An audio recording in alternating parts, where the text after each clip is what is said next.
sit down and that we can finally start. We will have a coffee break after this session again, so there can you continue also with your exchange, with your discussions.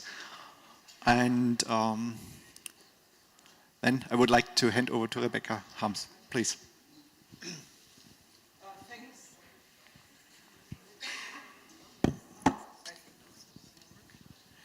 Thanks, Andreas, and thanks for everybody joining this session. We have a panel with Ukrainian, Polish, and Kosovarian speaker. So from my point of view, quite an interesting mixture. And the idea about what we are discussing is also interesting. So on the one hand, we want to discuss the support of Ukrainian media as it is today under exceptional and you can say emergency situation of the war. But we would also would like to find out with the help of our speakers what has been achieved in this situation for the media in Ukraine and what also under changing circumstances in the international donor landscape, what can be achieved and what can be the goal for future development of Ukrainian media. And we give it as so basis that that's quite clear that Ukrainian media and Ukrainian journalists, and especially the idea of independent media, will have a crucial role, not only during the war, but also in the period after the war and in recovery. It's therefore also important to have in mind that the European Commission, when they decided on candidate status for Ukraine, or when they now decided to open, when they will decide, toi toi toi, fingers crossed, to open negotiations, that the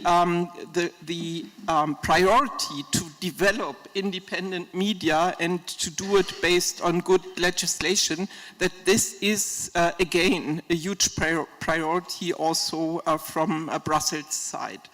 So we will start the discussion with a man whom I met as many other Ukrainians 10 years ago.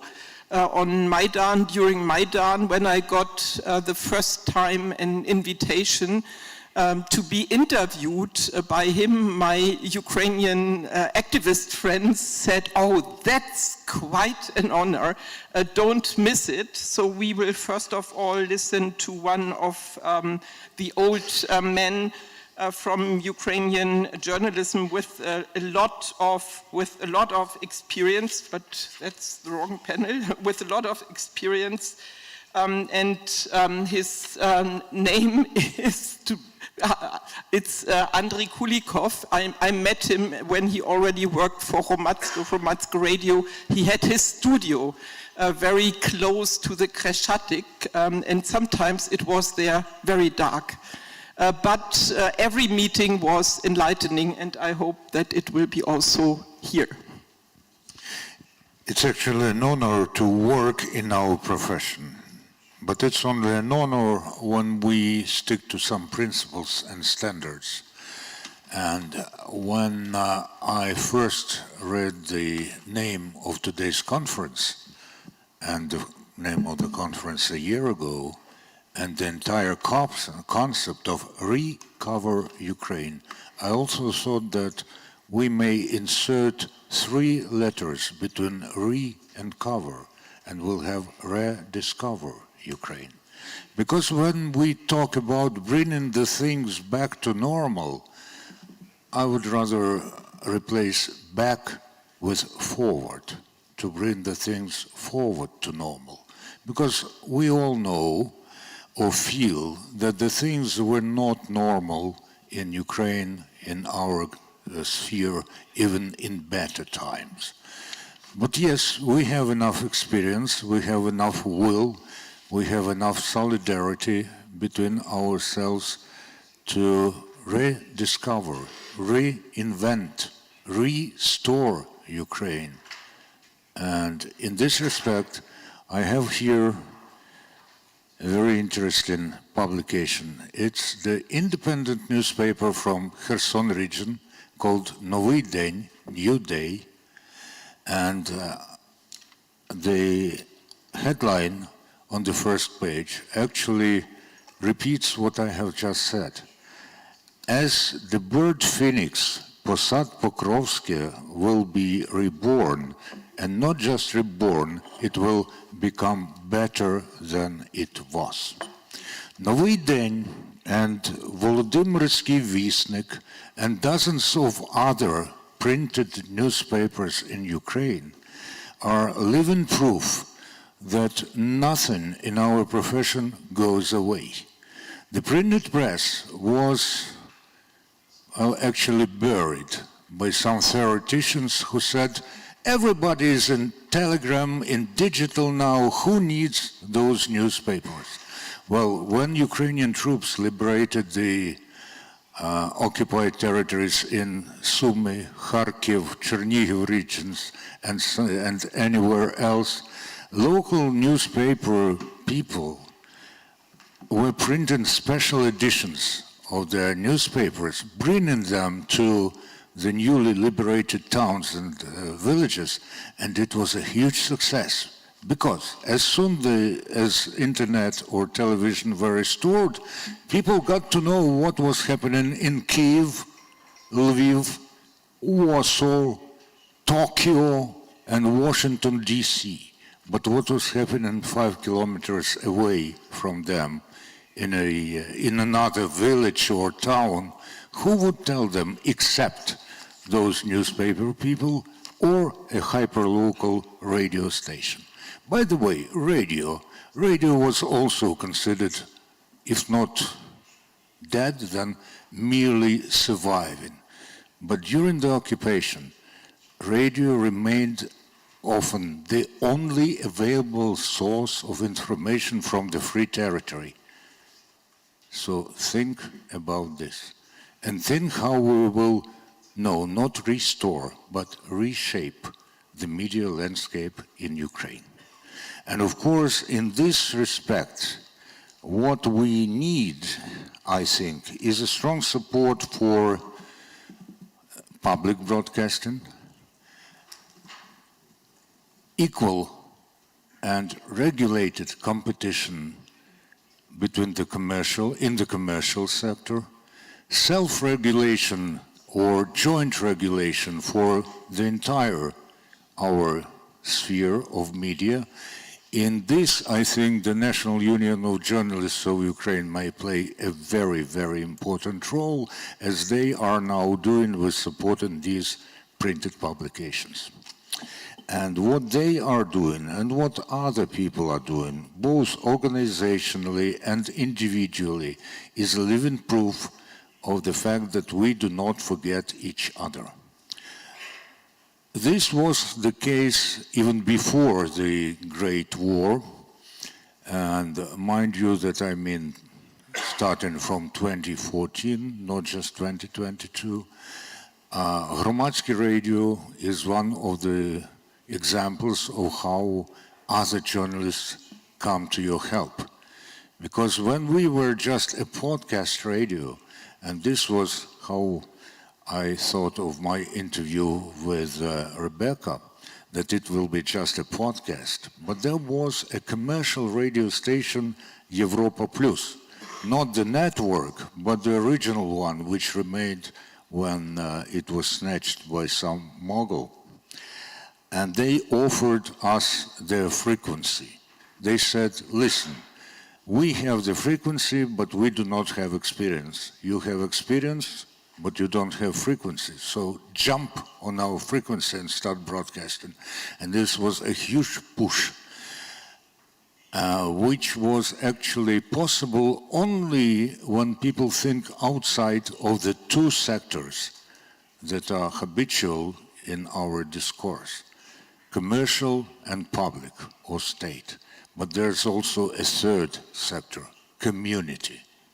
Community broadcasting, community publications, community internet for that matter, and it embraces both territorial and other communities, like ethnic or people with, who are different from the majority of people, or who are different from the minority of people for this matter.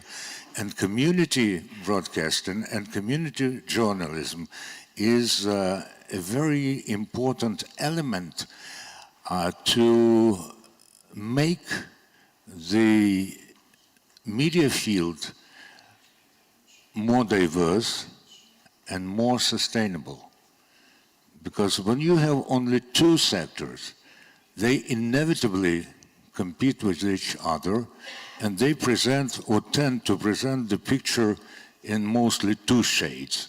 When you have diverse community sector or the third sector, it makes the entire picture much more interesting. And by the way, you have more opportunity to target different segments of the society and to satisfy their needs.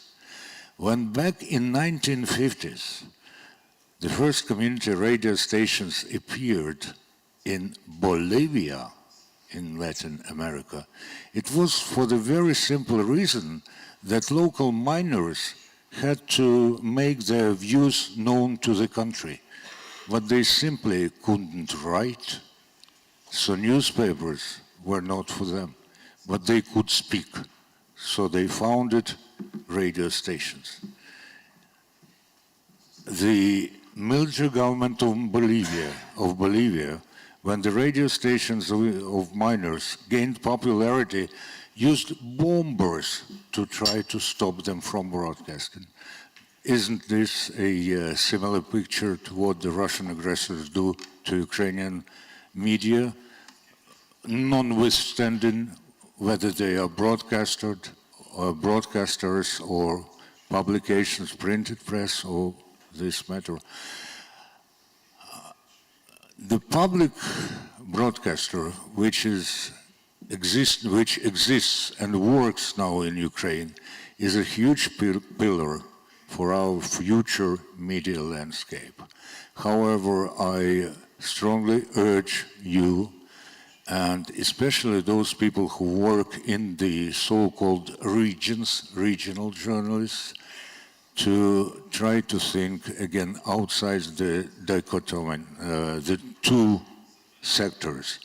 Because you may and you can produce a lot of what is not thought of in the center.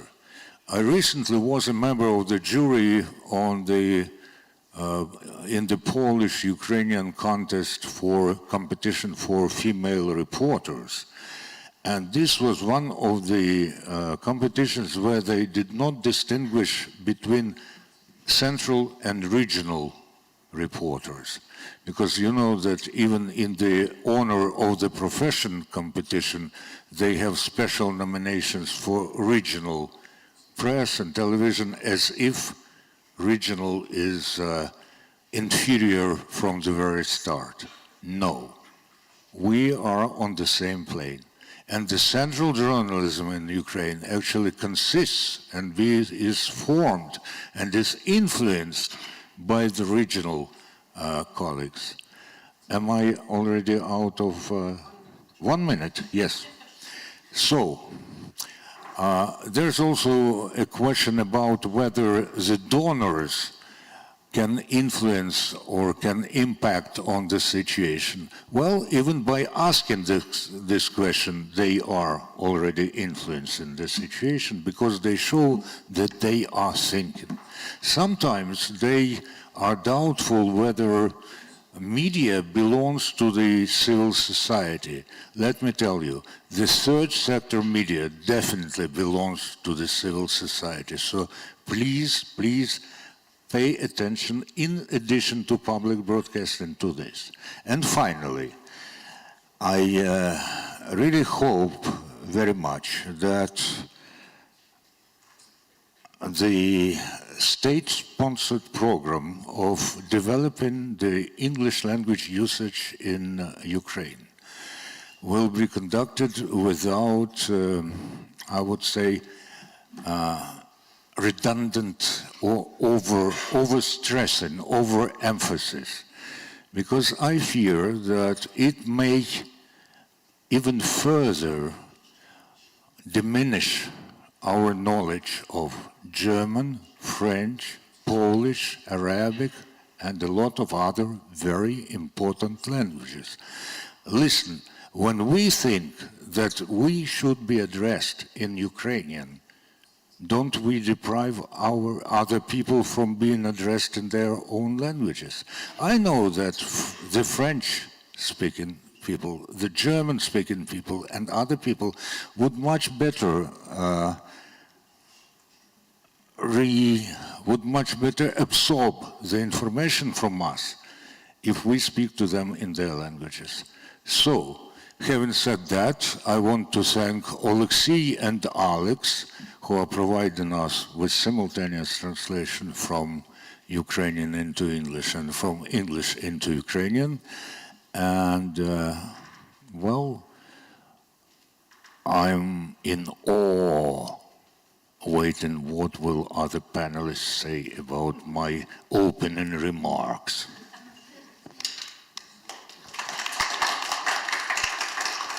So thanks first of all for hinting to language diversity, especially also in the European Union.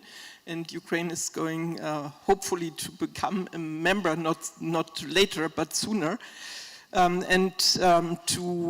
To underline what you have said, the group of German speakers in the EU is the biggest group of citizens in the European Union, though some think it is different because everybody speaks English. So there are some reasons to think about it. We continue not with the third sector media, but we continue with Alex Sabadan, who represents Genomics. And he explicitly wants to speak about the media market and how to develop the media market as a sector in Ukraine. Yeah, thank you, Rebecca.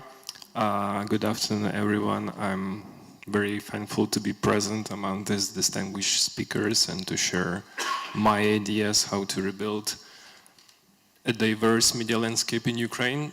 So I'm also thinking about it's better to think about reshaping media landscape in Ukraine, because regarding this question, is the media landscape in Ukraine broken? I'd say it's pretty resilient. You can see from the everyday work of Ukrainian journalists starting the full-scale aggression, the amount of content, of investigation, daily reporting that they do, it's pretty resilient.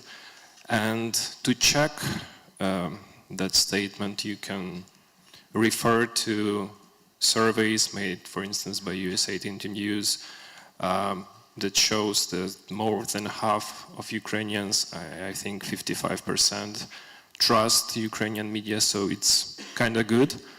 And also you can see that the share of Ukrainians who are willing to financially support independent media is also increasing. So I'd say the Ukrainian media sector is doing quite good, and today I want to share my ideas, observations of how to reshape it, taken from the market perspective. And I think it's pretty important to treat this whole process from market perspective, because what we are seeing now is that Ukrainian media basically consists of three biggest players. It is the state, the oligarchic media. By oligarchic media, I understand the media who are chasing the mission of promoting the private interest of very wealthy individuals. And the third group are independent media. I mean, this is the main target audience of our today's conversation. So the independent media are having different challenges at the moment as media who are competing with the first two, and the nature of their competition is basically economic. So speaking of these challenges, I'm thinking the most important one is the limited financial resources because of the crash of advertising market, which happened in 2022. So speaking of figures for 2023, it's rebounding, but the levels of advertising revenue is not still there as in 2022. It's going pretty good in digital. The situation is a bit more difficult for regional media and for print media, but I mean the money is not still there. And by the way, I'm usually a person in the room who talks to media and say like, come on guys, you need to reduce your reliance on donor funding, so that's why I'm talking about it. Yeah, the second challenge which I could name is the mainly short cycle of donor funding, which do not allow media to properly plan, and they are almost always in this cycle of very short cycles, which, I mean, make the situation slightly more difficult for media. The third challenge which I would point out to is the competition with state media, because the state media have more resources, have more sources, they can be more quick in reporting, so I think we need to be aware of that. Audience fragmentation, war fatigue, this is something I think that would be discussed during other panels. I mean, those Ukrainians who left the country or who were displaced within Ukraine, they have slightly different, as we call it, audience needs, so independent media need to adjust to it.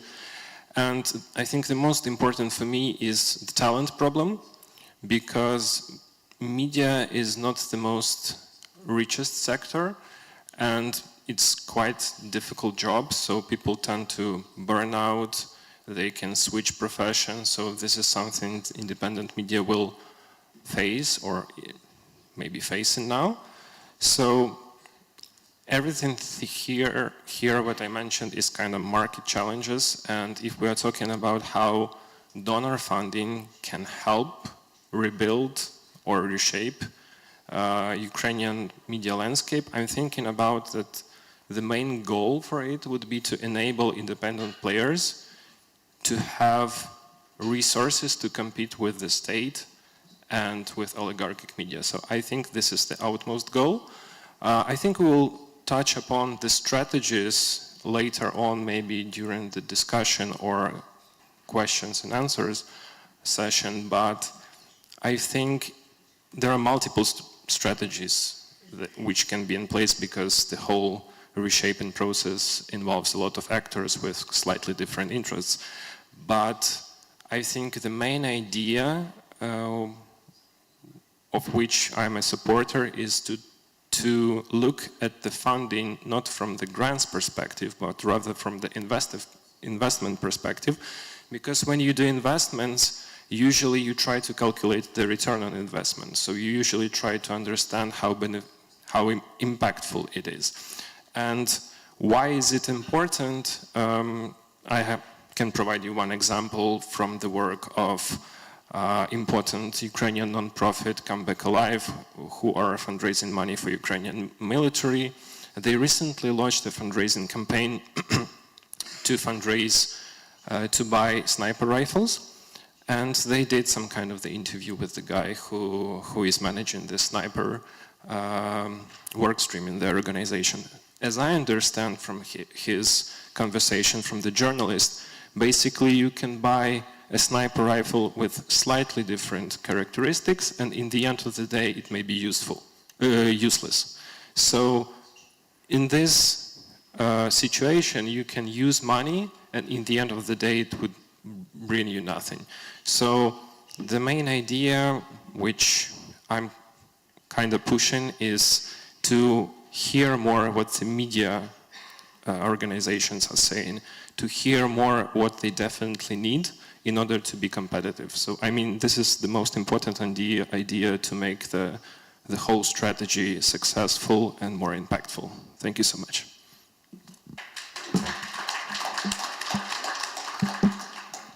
Yeah, thanks, Alex. Probably it's a very good hint also for preparations of the big recovery plans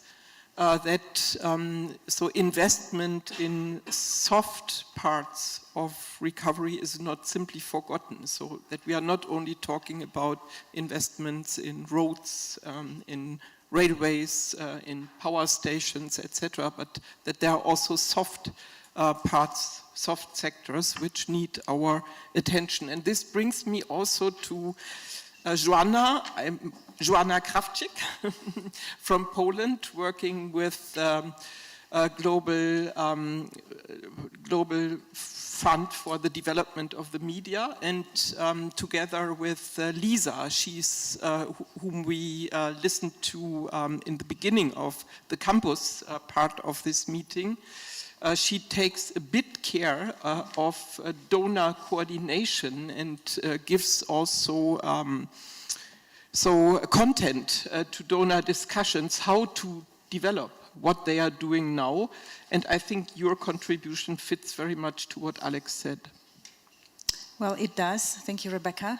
I'm representing German Marshall Fund of the United States, and we are the living memorial of a big reconstruction project after the Second World War, reconstruction in 16 different countries in Europe. And what we are doing at German Marshall Fund is building strategies and building recommendations for donor countries and donor organizations, such as, World Bank or International Monetary Fund, which want to be active in Ukraine reconstruction.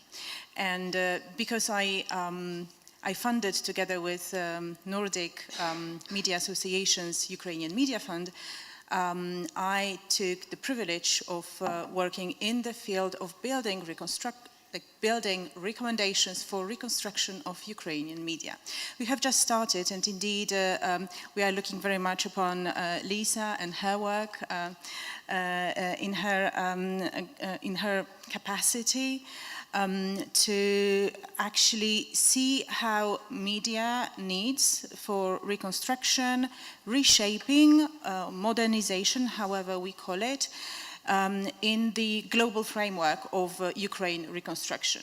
So I will give you some insights into where media is when it comes to general Ukrainian reconstruction, and then I will share with you a few recommendations from our side.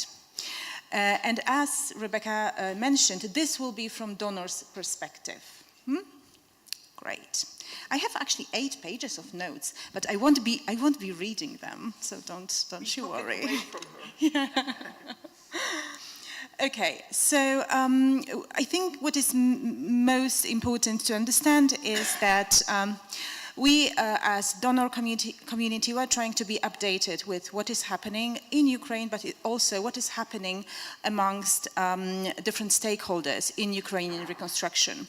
And we are very much aware of the fact that reconstruction is going to be costly, over $400 billion, and that it must start now, that we cannot wait. This is obvious. Everybody agrees to that. And, there are 2 problems, actually. One is general, which is we all feel the fatigue of war. We all feel it differently. And I just want you to mention that we are aware of it, and there are some initiatives, transatlantic initiatives in the United States, so that to reinvent, re-incentivize the interest in Ukraine in this prior election, the pre-election period in the US, so that American voters become more interested or interested again in Ukrainian issue, so that the election result can guarantee further support for Ukrainian reconstruction. And now, if you want to know the details, I can share them with you during the break. But there are 5 key enablers that we identified at German Marshall Fund when writing our white papers for the donor community. And they are general. At least 4 of them can be applied to media. The 5 of them are private investment energy transition, Russian assets, transparency and accountability, and donor coordination. Of course, energy transition is not so very much a subject for media when it comes to its development, but the other four, they can be applied to media, and I will show you how. But before we do that, let's set the scene. I mean, what do we have? What do we have when we are discussing reconstruction process and reconstruction steps amongst the stakeholders? So, media is absent in the discussion, and media is absent from the agenda of donor coordination, coalition, however you call it. We can see it at reconstruction conferences. There are no panels about media. There are very few media people in the room, at the table. We do hope that it will change in Berlin for the next conference, which is in June next year. We are building a coalition that will make sure that media interest is introduced in the panel of Ukrainian reconstruction donors. So this is enabler one. We have to have place at the table. And the reconstruction conferences, different meetings with policymakers, like policy working groups, public diplomacy, the work of think tanks, everybody should be involved. Then, we do believe that it is the moment to discuss the elephant in the room, and it has been already tackled a bit by my colleagues, which is civil society versus media. One of the reasons why the subject of independent media, like supporting independent media and then reconstruction, reshaping independent Ukrainian media, is absent from the agenda is that, well, everybody is actually talking about civil society. And like 95% of donors do believe that when tackling the issue of building the strategic plan for reconstruction or supporting civil society, they are tackling media as well, which is not really true. Why? Well, because as we know, media is diverse, and we do have different types of media in media ecosystems everywhere, not only in Ukraine. And media which could be included in civil society as such, meaning NGOs, are just a fraction of them. It is difficult to say that it is impossible to say that the solutions made for civil society actors will play well, will be proven impactful and beneficial for media that operate on business model. Well, they won't. And we really want to make it very clear that for this reason, the set of recommendations for rebuilding media has to be different from the set of recommendations built for civil society. And this is a way of escaping something that we find quite damaging, is the plague of grantosis, meaning that well, the general support system for media, especially media in Ukraine nowadays, is based on giving grants. And let's face it, business-oriented media, they are not specialists in applying for and then implementing and then reporting grants, and they shouldn't be. We need more sustainable ways of funding media. We need to find more sustainable models for media to operate, and I'm sure that you will discuss it tomorrow. There is a special panel for media sustainability. I just wanted to flag it that yes, we do see it. So this is enabler 2, different reconstruction plans. Media is different from civil society.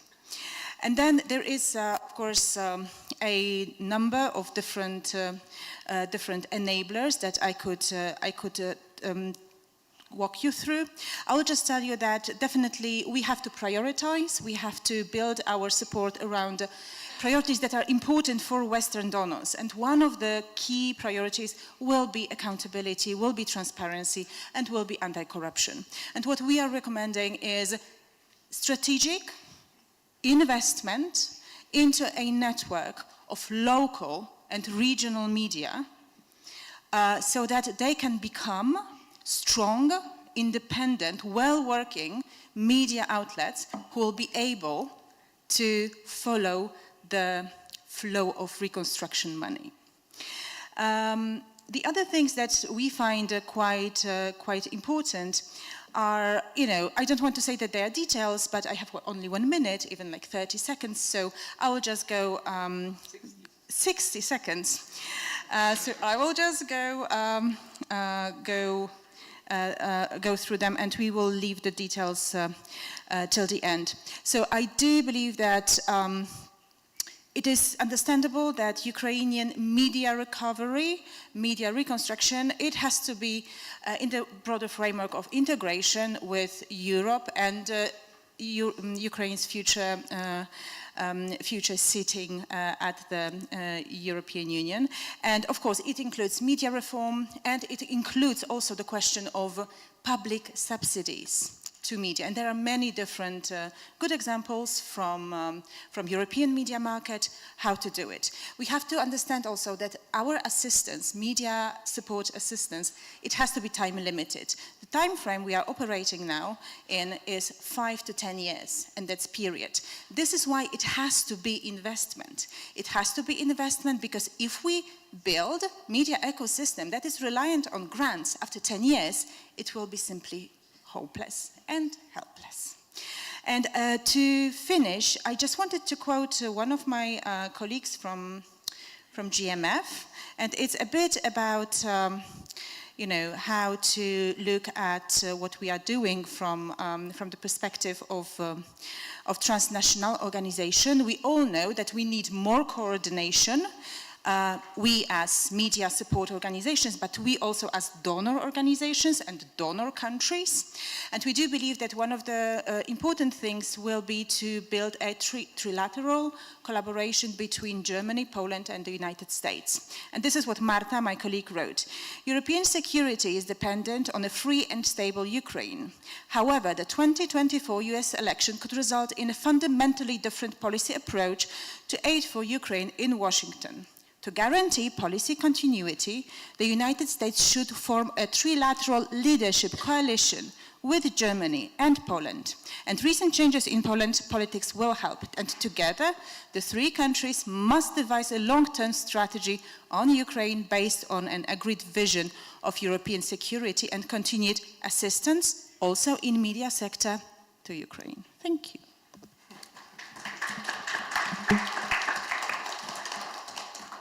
Thanks, Joanna, and allow me one addition from the perspective of a former politician who follows development also of the Recovery Conference. I think there are three topics which must still be checked, need clarification. So media and civil society, they play a different role. They have to play a totally different role, and therefore they cannot be covered under the same umbrella. Thirdly, the institution development in the regions is the third pillar. And if this is not supported properly, then media or civil society actors cannot do this huge, big, responsible role of watchdogs. Yeah? So three pillars which matter, and we have to discuss it properly. But thanks for the... We will. We will. And we will do also publicly, hopefully before the Recovery Conference in Berlin. So we continue with a man, Cemal Resha from Kosovo, and in Kosovo, journalists have already the experience how to reshape or rebuild media after war. Please. Thank you very much, Rebecca. Thank you, everyone, for being here. I'll try to give some examples of how Kosovo basically built from scratch its media landscape after the war, as we had nothing basically before the war. And you just have to understand for the context that the situations of Kosovo war in 98, 99 and Ukraine's war now are totally completely different. We do have a lot of things in common, obviously, and I want just to mention two of them. The first one is unfortunate. We have much bigger neighbors around us, which are determined not to allow us basically live in peace. And the other one is the flags, the beautiful colors, which are yellow and blue, which are the same for us and for Ukraine. So I was 13 when I was made a refugee, like 1 million Kosovars, and very much interested in news, but we didn't have where to see news because there was nothing in our Albanian language. The public broadcaster was closed down violently in 1990, and basically in the 90s and right in the height of the war, it was Western media. Which was a window to us. It was the likes of BBC, CNN, Deutsche Welle was very important as they had a correspondent on the ground reporting about what was happening. So we only had that. Luckily in 97, the biggest newspaper, Coaditore, was created, but they had to move when NATO intervened and the Serbian forces started their attacks. They had to move to Northern Macedonia and print their newspaper because of the ongoing raids and the attacks. Their guard was killed in one of the nights by just guarding the publishing house of the newspaper. So what we did after the war is that we had to start from scratch. The public broadcaster was created in 1999, just 2 months after the war, and it was created by Kosovo Assembly and with the help of international donors, and 2 private TV stations, KTV, where I had the pleasure to work for 15 years, and another one were created by the money of USAID. Basically, they supported, they created them, and they gave the money for at least 2 years as a starting point. And by now, and until, I mean, it's been 25 years, but especially KTV does an amazing job in keeping those high standards, which basically they knew and they took when they created by the help of international support. When it comes to the public broadcaster, unfortunately, with all the governments coming, everyone, and it is a pattern in Western Balkans that every government tries to influence the broadcaster, and it has been the case for so many years. Some things changed recently, but not much. Kosovo was a UN protectorate up to 2008 when we declared independence, so after that, there was a big flow of new media coming, and a few of them were opened basically by very rich people, by oligarchs of Kosovo, which not necessarily have, obviously, close to their heart the public interest, or doing and keeping the standard of journalism. But it is, again, the most important thing is this international support, which continued for Kosovo and Kosovan media. So you basically have a few outlets which are registered as NGOs, not as businesses, which gain the support of international organizations, of foreign embassies, and keep that high standard of reporting, which is so important. But Kosovo has a very diverse media landscape. It has 9 big TV stations, which is a lot for 1.7 million people. But there's no topic we cannot cover. The Kosovo journalists, especially women Kosovo journalists after the war, have done some incredible work by exposing the wrongdoings of those who are in power. And we did that with dangerous people, let's say, or very powerful people, the ones that basically fought the war, you know, the ones that liberated Kosovo with the help of NATO. And after the war, when they got rich, it was media basically who was reporting to their sometimes danger of what happened. And you have to understand as well, Rebecca, that there are 2 totally different landscapes of media in Kosovo. The one which I'm talking until now is Albanian-speaking media landscape, and the other one is the Serbian media landscape. There are a few outlets, small ones, which are supported by the grants of foreign embassies in Kosovo, which do a very good job, but unfortunately most of the information that the Serbian public in Kosovo gets comes from Serbia proper. The newspapers come from Serbia to the north of Kosovo, where most of the Serbian people live, and they get their news from the state-owned Serbia broadcaster. And it is full of Serbian and Russian propaganda. Just recently, Russia Today was opened its headquarters in Belgrade in Serbia. And Kosovo, for example, Kosovo government did follow the EU Commission decision by banning Russia Today and Sputnik from being reached in Kosovo, but that's not the case with Serbia. So we try, and one lesson which would be important after the war is on reporting how to deal with the past, which is something we've done after the war, and this cooperation that we need to have between two biggest ethnic communities, which are Albanian and Serbian.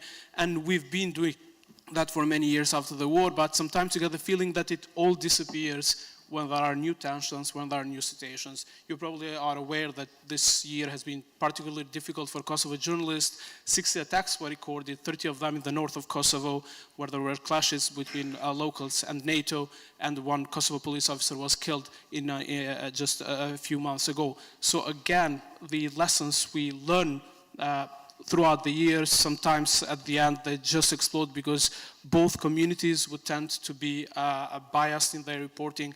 But again, we have those 3, 4 from both sides, media outlets, who in this very difficult circumstances try to be objective and keep their reporting according to the standards.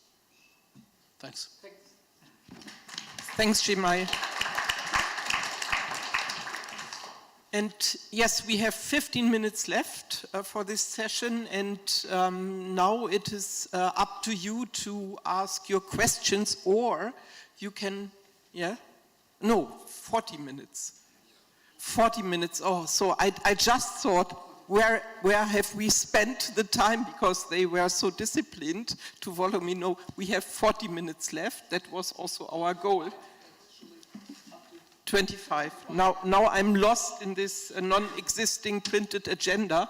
It's very difficult to follow the time and also the online agenda, but okay, 25 minutes.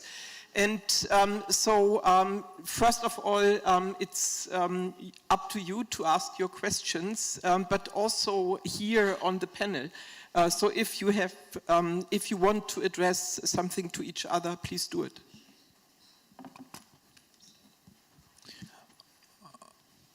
Before the question is asked, I just want to reflect a bit on what Jamal and Joanna said about public broadcasting. It's all very, very important, but we've seen many cases, including the so-called exemplary democratic countries like UK and some others, when the governments try to control public broadcasters. I used to work for the BBC during the time of the Iraq invasion. I remember how the Labour government actually, as they put it, spiced up the report justifying the invasion, and how they insisted that the BBC does not put it under any doubt.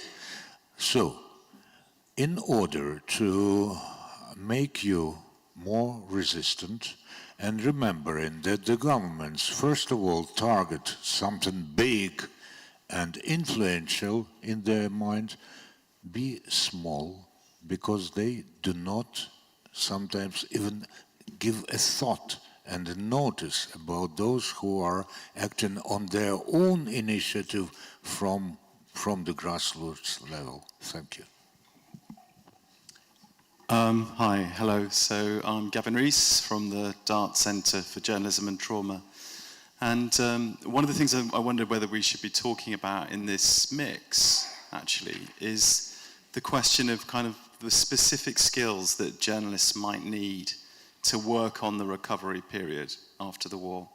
And so I want to really kind of report back that I had a very interesting conversation at lunch with a number of journalism colleagues, Ukrainian journalists, who were saying that actually the understanding or the training, the experience that journalists have to write about mental health issues, it's very hard to find science reporters who really understand mental health, depression, and can therefore report and talk about these things in a way that will be beneficial to the rest of Ukrainian society.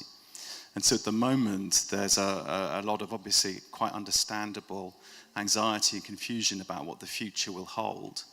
And we don't quite know, of course, how people are going to emerge from the conflict. But there certainly will be people who are struggling for their mental health when the war is over. And so one of the questions there is, how can journalists disseminate useful public information, and rather than kind of spreading, exacerbating anxiety. So in other words, this idea of perhaps thinking about training journalists into understanding more about mental health issues so that they can report on that material more accurately and effectively might be one thing that could really kind of multiply positive impact throughout Ukrainian society, and thinking a bit about those kind of specialist topics that would be useful. So I wondered if anybody had any reflections on that.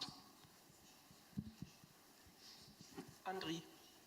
Whatever specifics and specifications may be, there are universal principles that distinguish good journalism from bad journalism. There are ethical standards for which the Commission for Journalism Ethics in Ukraine works. There are also some skills reflected, by the way, in the book by David Rendell called The Universal Journalist. And it does not mean that any of us should write about everything. It means that there are universal skills and principles, like you call a spade a spade. You know that there's no post-truth or something like truth. There's truth. And ladies and gentlemen, we should speak the truth, the whole truth, and nothing but the truth. Unfortunately, the question of the whole truth becomes somewhat delayed during the war, and I think that Anna Mironjuk spoke about this. But in simpler terms, it's like the 3-minute delay after the Russian bomb or missile hits the target. We should not report it before time. And this is also about the new understanding of some principles, like understanding that we sometimes confuse objectivity and neutrality. In our circumstances, we cannot be neutral, but we can and we must be objective. Again, timeliness and urgency, it's better to check, and you always can check to that extent. And if you stick to those principles, then you may write about mental health as successfully as you write about the rules of behavior during the air alert.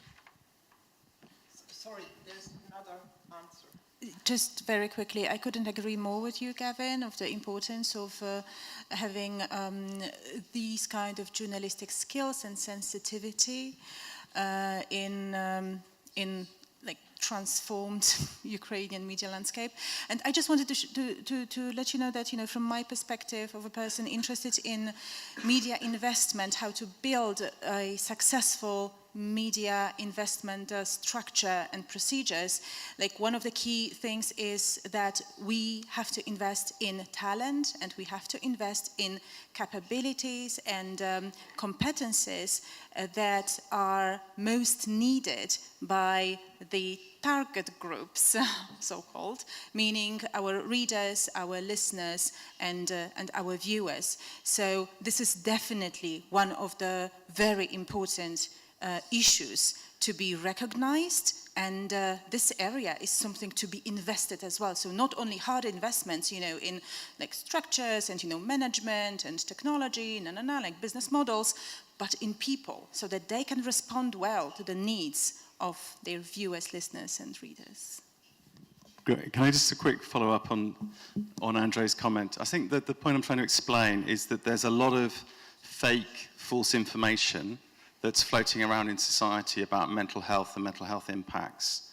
And also in Ukraine, there's also an issue with a lot of kind of young psychologists have left the country, and that finding kind of good experts is actually quite a challenge for lots of journalists who are writing about these issues. And so it's the idea of training and building people's skills so they've got the extra bit of information and knowledge to evaluate good information and bad information. So it's certainly not, what I'm suggesting doesn't go against the idea of journalistic truth and objectivity, but the question is, what do we need to do to support that process of getting good information to people? That's more the question. But for example, so I'm also a board member of the Reckoning Project, war crime documentation project, preparing justice, bringing perpetrators to justice. And I must say, I would wish that some journalists in my country, which, for example, enter a scene after a terrorist attack or what they think is a terrorist attack, that some of those journalists would be so carefully and professionally prepared with new skills as the Ukrainian journalists are, who are working right now with the testimonies of war crimes in Ukraine. I think it's so also a field in which Ukrainian journalists with their new skills are in a way ahead of others. So next question. Sorry for intervening. Добрий день, Ольга Марків. Olga Markiev, the Mykolaiv radio station, Lviv region. I'm interested in your opinion on the new law on the mass media. The new law on the mass media also specifies some rules on the placement of regional mass media. Regional mass media are important, as we know. And sometimes when we speak about the life of local communities, we know that the local journalists know best about what is going on the local level. Now, the question is, how would you recommend us to act as the local media now during the war, and what should we do after the victory? As I've said before, and you said it yourself, you know best as local media. So don't be shy.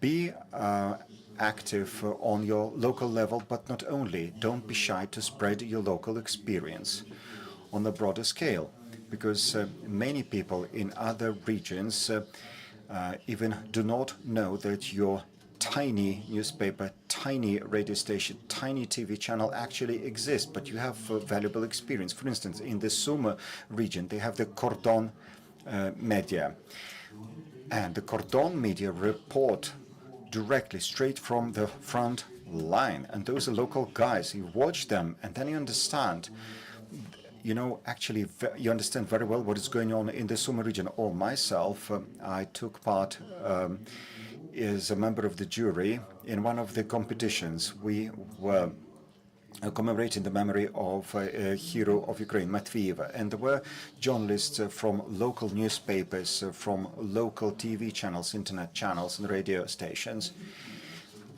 And, you know, of course, it was in Kiev.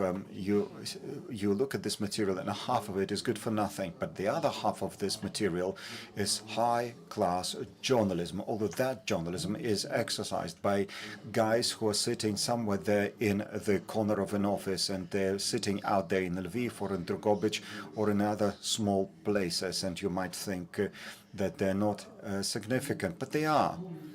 So you have to establish these horizontal links between each other. How about the people from Zaporizhia region? How about people from the Zhytomyr or Ternopil area, from the Kharkiv region? Get in touch with each other. These people help each other. So, I don't know. Maybe I missed that. Who do you represent? Do you represent a radio station, newspaper? Who do you represent? You're a radio person. Well, radio, come on, that's a balm for my soul. Take for instance, the example of the Nakipilo radio station in Kharkiv. I don't like the word deoccupation, by the way, but when some regions of the Kharkiv region were liberated and they moved into the liberated areas, and those areas were being bombed for more than 6 months, and Russian radio channels were very active in those territories. But now these people occupied the Russian radio frequencies and started broadcasting on the Russian radio frequencies. They had that initiative.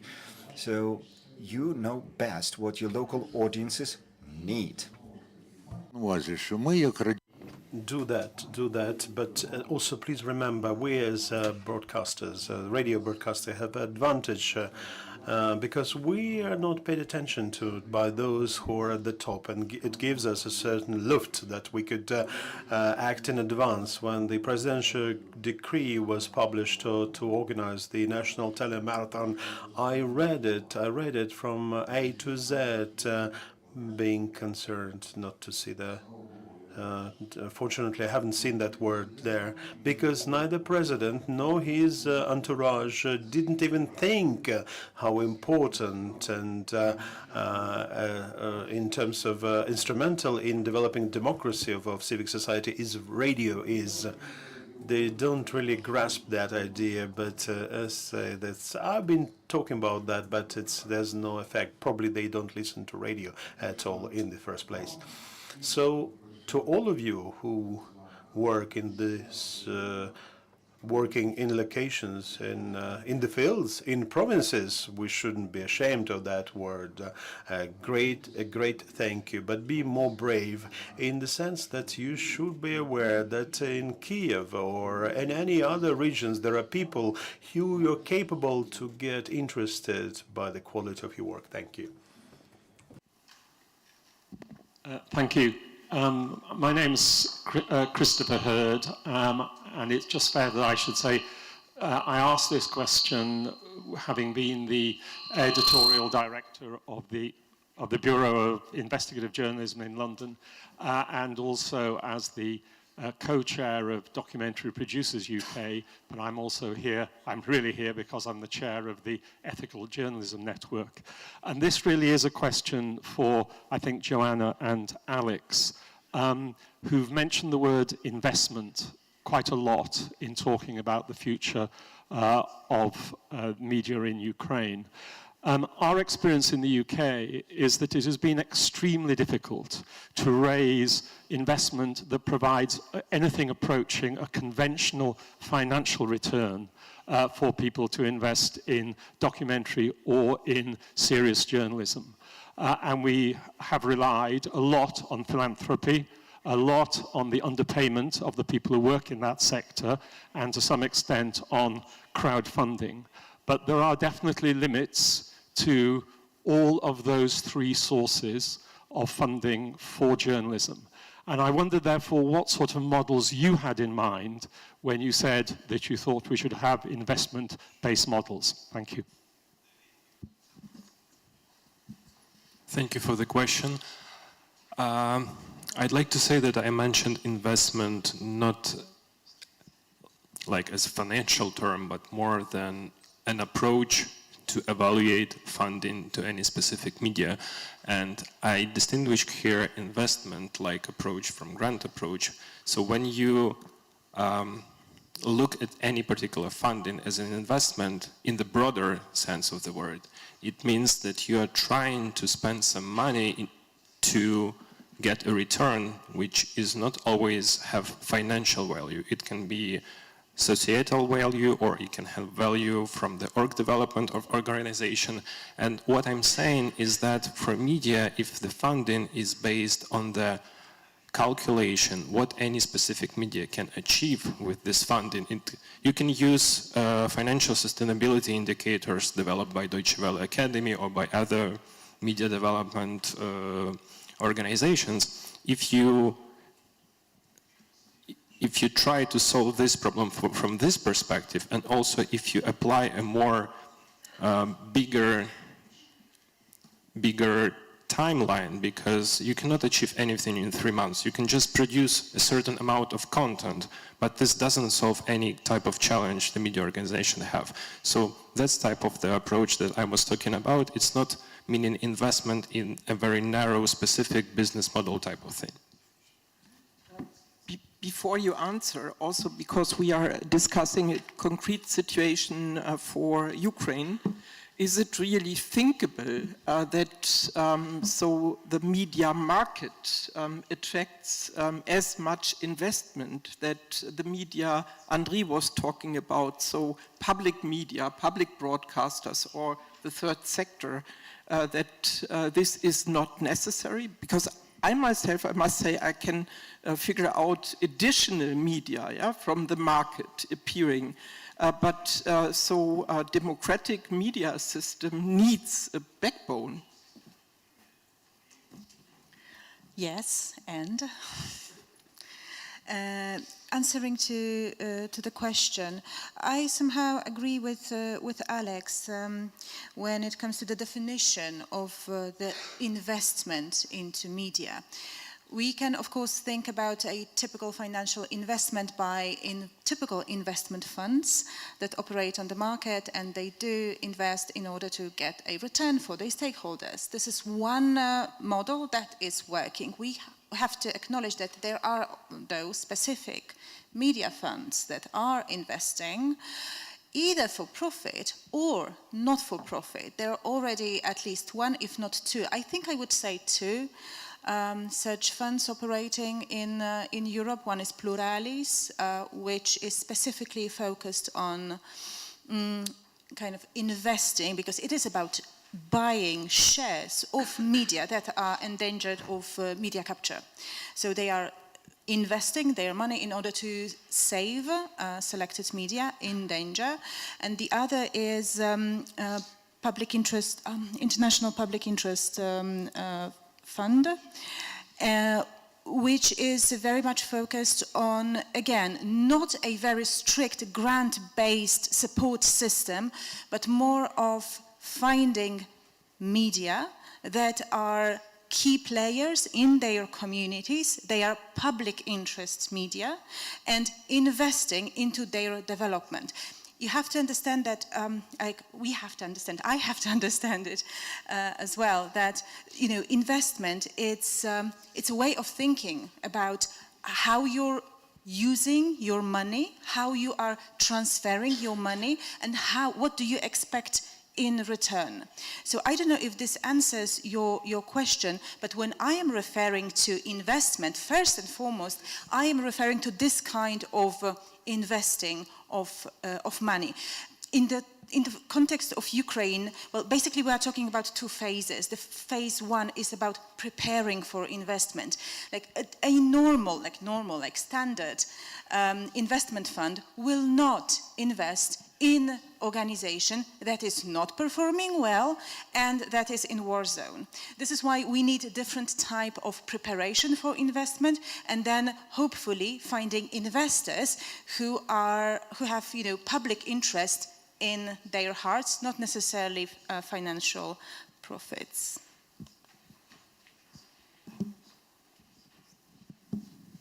Please. Thank you. Thank you for this opportunity to share my opinion. I represent the newspaper Mr. Andrei showed you at the beginning. I'm a chief editor of Novy Den newspaper from the Kherson region. The question is somewhat different. A couple of minutes there was a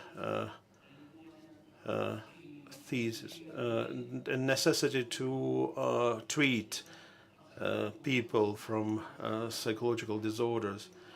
I agree completely, but I will tell you somewhat different. In Khersonshina, in Kherson region, in the Kherson region, when liberating the territories by Ukrainian armed forces, those people who stayed on the occupied territories and which are liberated now there's a mutual accusation between people. Why didn't you leave? Why did you stay? Were you waiting for the Russians? And you left because you had pockets full of money. And unfortunately, these things start appearing. And the same things start appearing between our journalists, pre-warning us, be ready for this kind of mutual accusations. This is probably one of the elements of psychological disorders a colleague was talking about. And when designing these programs, we need to take into consideration these elements as well, because it's quite worrying. Thank you.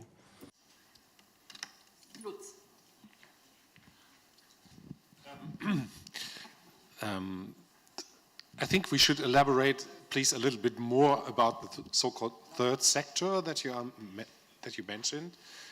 You called it community media. We also heard the term media in the public interest. And here probably civil society and media do indeed mix up, because sometimes civil society is working as a journalistic media outlet. For instance, one organization in Germany called Korrektiv, they are providing investigative journalism, they are providing fact-checking, they are also organizing a local media for larger investigations. So in fact, the question is there an idea for the future of the Ukrainian media system to build up something like a third sector that is characterized by non-profit entities that are working in the public interest? I think that's an interesting idea and an idea to worth supporting it. Yeah. Okay.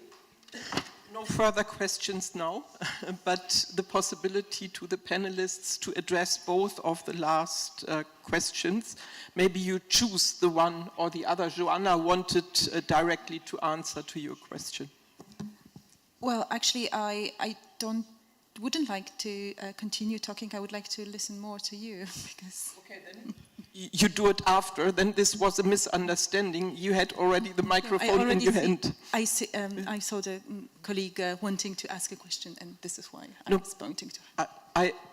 I think we can continue with questions outside, but we have to conclude the panel. So, but. Two remarks, questions, especially also on the third sector, fact-checking groups. Andriy, would you like to answer? Yeah, sure. And the nascent third sector is already here in Ukraine. There's Hromadske Radio, which I work for, and it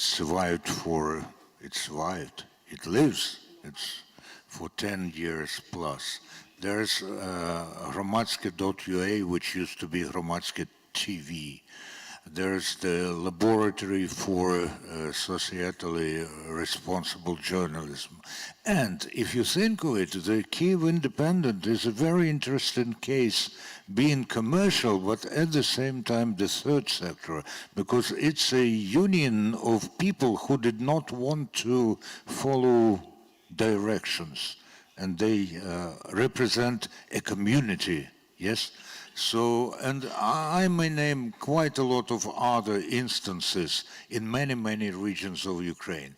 The matter is that we do not always or even often think of these media as part of the civil society. And most of the things that are being done are done by the call of your heart and by just grassroots initiative. It needs some substantiation. It needs probably a Ukrainian association of a very informal character, because as soon as you start to formalize it, you fall into a number of traps. But it is there, and I strongly believe that it is the third sector that is indispensable in supplying real diversity and sustainability for good changes in the Ukrainian media landscape. No further answers, Joanna? No, I could like talk, and so let's do it during the break. Okay, Jemai? No. So then, from my point of view, also to Lutz, and based on my experience, fact-checking, for example, to the benefit of the society. So there's a lot what Western media and Western fact-checkers can still learn from Ukrainian fact-checkers. And I think I'm not overdoing in saying that Bellingcat would not be so successful nowadays if there would not have been a non-profit group in Ukraine called Inform Napalm, and later on Stop Faking News. So it's really interesting how these cooperations between journalists and civil society is functioning, and there is really a lot the society can take profit from. Thanks for participation. One issue which we have not deepened is the question whether the different Ukrainian media on the different levels, national, regional, local level, and the different existing, sometimes since long time existing, sometimes since 2014 existing media organizations and journalists organizations are sufficiently cooperating to get ready for the future. This is, from my point of view, a topic which we should follow up in later discussions. But thanks for participating and have a nice coffee break. Thank you. We will continue in this room at 3:15 with enhancing resilience against disinformation and coping with war fatigue in the other room. Enjoy your coffee.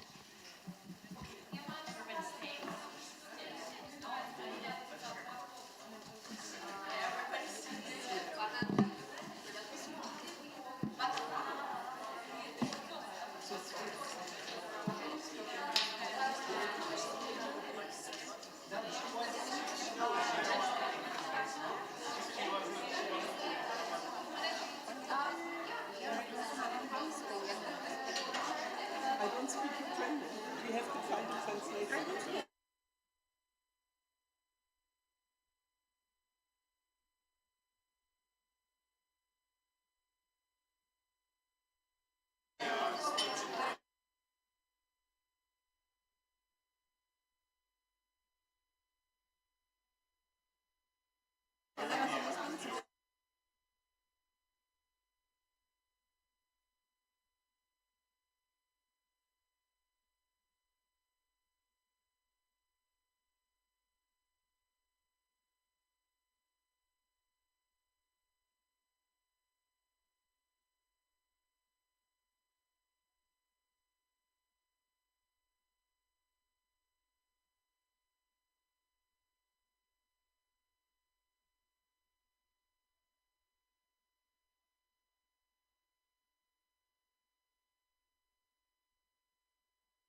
if they are close to. I need information for Ukrainian journalists who back to Kyiv.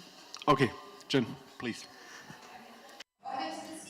Just organizational matter, so please listen, because it depends on your attention shall determine whether you get back to Ukraine or not.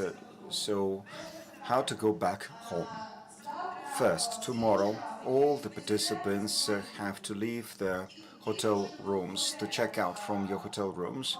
Those of you who stay at Ibis Old Town and Ibis Budget, please leave the luggage in the locker rooms downstairs in your hotels. Then there will be a bus behind the two hotels, and you will go to Ukraine by bus from those hotels. But you need to leave the rooms in the morning, so check out in the morning, because you have a time to check out in the morning. So please leave the rooms, and please leave your luggage in the hotel.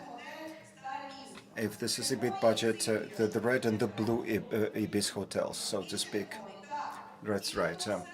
And those of you who stay at Ibis Styles and they take their luggage with them and come here with luggage. So if you stay in Ibis Styles, please take your luggage here with you. But if you stay in the blue and the red Ibis, please leave your luggage in at the reception in your hotels. Again, there will be a bus that will come to your hotels, and you will take your luggage from there. So all of you have to check out in the morning. Then we'll have two buses, because some people have tickets. Some of you are leaving a bit earlier. The first bus leaves from Ibis Budget car park place at 11:30. So please please attention, those of you who leave at 11:30, please be on time. No one is going to be waiting for you, otherwise you don't cross the border on time, and it will be difficult. So just we need to know how many people are leaving at 11:30, because so that one goes full and the other goes empty. We can't do that. So we need to know how many people go by the first and by the second bus. So the first bus leaves at 11:30, the second bus leaves at 12:30. So all of you will have to go to the Ibis hotel car park. It's 8 minutes away from here. So we need to go as a group so as not to lose time. So we need to get on board the bus quickly and go to the border. So please remember, 11 Sunday, many people will be traveling back to Ukraine. The sooner we reach the border, the better it is. Therefore, we need to be on time. And also, before you go to the bus, go to the toilet, because there will be just one stopover. So we cannot stop all the time. So please go to the toilet before you go to the bus, because there will be just one stop before we get to the state border. So please think about your physiology before you get on board the bus. And that's all. If some of your colleagues are not here in this room, please pass on this information to them. And if you have any other questions, please approach me, or approach Ludmila, or approach some other people from the Institute of the Development of Regional Press. That's all. Thank you very much.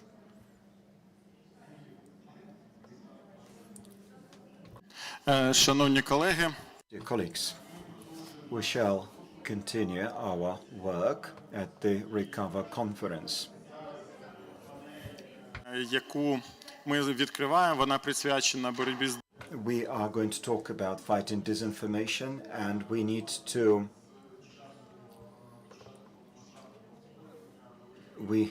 understand that one of the greatest challenges for Ukraine and for the entire civilized world is how to react to the aggressive Russian propaganda.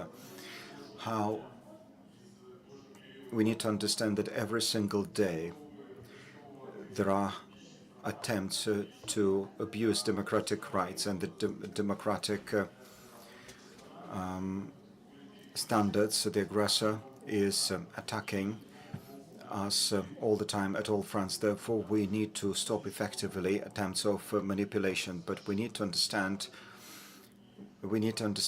that we have to protect journalists and journalism as such. Therefore, let us talk about how to resist against disinformation in the context of our legislation, media-related legislation. Some radical changes have been introduced in the legal media space, together with the adoption of a new law on the mass media. Therefore, in this panel discussion, we have some experienced media lawyers who are going to talk about this new law on the mass media in the context of fighting disinformation. And we are going to talk about the current tendency in the EU and in the civilized world, that is how, legally speaking, the world is responding to the full-scale invasion of Ukraine by Russia. So we have colleagues who represent various media and legal organizations and journalist organizations. They have significant experience and they have their own opinions on the media law. I represent the National Union of Journalists of Ukraine. We are the organization, we're the largest journalists organization. We support our European commitments of Ukraine with regard to the European Union. We are speaking in favor of the implementation of our commitments vis-à-vis the EU.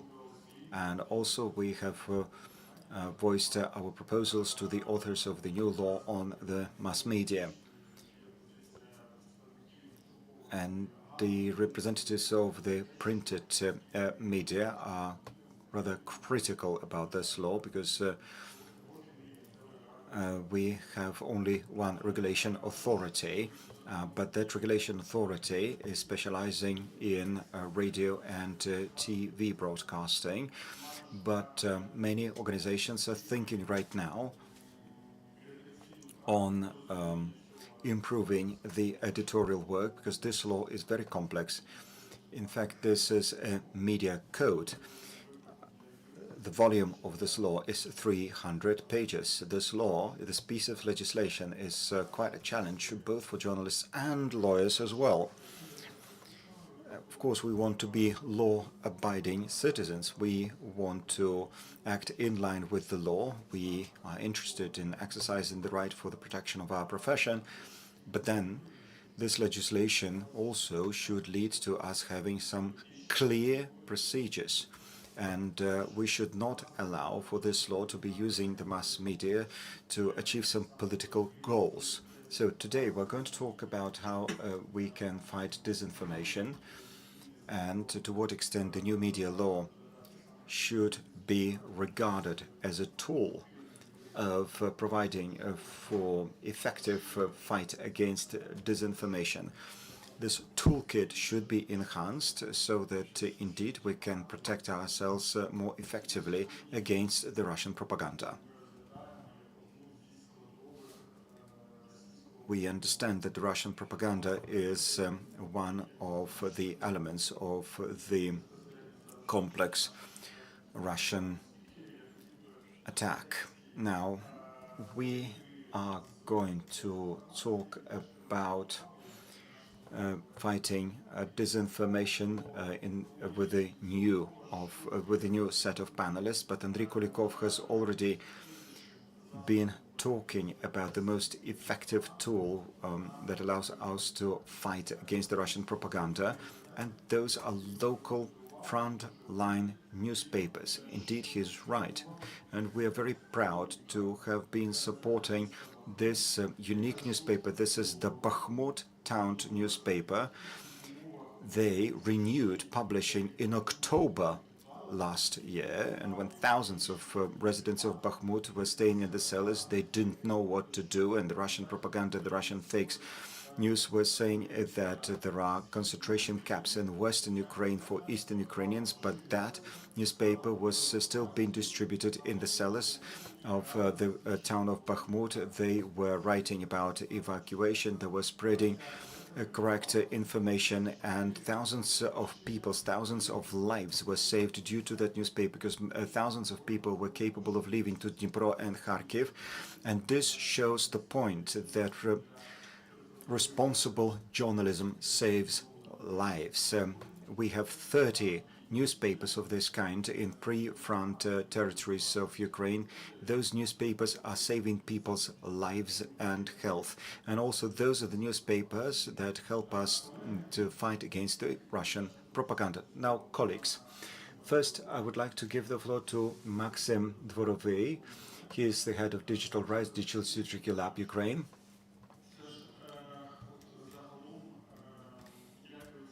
So please tell us, what do you think about the newest media law in Ukraine? Is it indeed a tool that helps us fight the Russian propaganda effectively? And what are the restrictions that we are facing due to the conduct of the aggressor state? And what practically can we do so as to enhance us combating disinformation? Thank you, Sergei. First, I don't like the term of disinformation in the context of legislation and legislative regulation. I have reasons to be critical about the notion of disinformation because there's been a lot of abuse of the term of disinformation. Disinformation was first used as a term in 2016-2017. Therefore, I would rather speak about countering the informational influence of the aggressor state. That would be more correct. As far as the media law is concerned, it is indeed the tool that has been designed to fight against the informational influence of the aggressor state. This is one of the goals of that law. So it includes a chapter and a number of provisions that regulate the content issued by the aggressor state, and it also specified what to do about the mass media of the aggressor state. And at the time, by the way, that law was being drafted back in 2019 and 2020, and we thought at that time that that was the only legal way of helping us to act when we still were not under the conditions of the martial law. Once the martial law is announced, then obviously some limitations are allowed. Otherwise, limitations on the mass media are not allowed in the peacetime. Therefore, that law was quite important. So I'm not going to talk about disinformation. And there were some attempts to include the term of disinformation into the body of this law. But luckily, it has not been included. Now we speak about the informational activities of the aggressor state. Now, what does the law stipulate? What do we see in the provisions of the law? First, there are some restrictions on the content and some additional restrictions on the sources and ways of distributing information by foreign mass media. As far as the content is concerned, there are four and a half categories, so to speak, of the categories of information that are banned. The first category is unreliable information or incorrect information about the aggression if it leads to the incitement to hatred. And this is this category is most reminiscent of disinformation as we understand it. Now, the second category is information that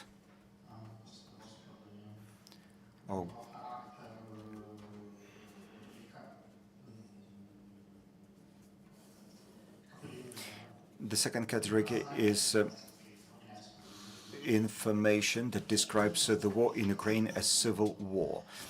And again, this leads to the incitement to hatred. The third category, those are the so-called black lists. And the Ukrainian mass media people remember those black lists as first they were introduced back in 2015. And they were prohibited for broadcast the content with by authors from this list. Or the fourth category, which was adopted by during the war times and the changes to the law on culture, prohibiting Russian songs. But again, these provisions were not ideal, and that's questionable as well. That's why, as far as the content is concerned, in terms of the sources of information, there are restrictions for media where the Russians are within the managing structures, or they put it as the aggressor state. Well, we have the only one, which is Russia, Belarus as well, but nobody introduced the restrictions against Belarus either. It will depend on corresponding political decisions, but to register media in Ukraine is not allowed by the representatives of the aggressor state. They are not allowed to be present in managing structures. The media where the Russian capital will circulate during the whole aggression period and for a transit period of 5 years, they won't be allowed to act, to do the activities on the territory of Ukraine. This is, in short and brief, the provisions and stipulations of the law. We can also say that the video services were also prohibited coming from the aggressor state.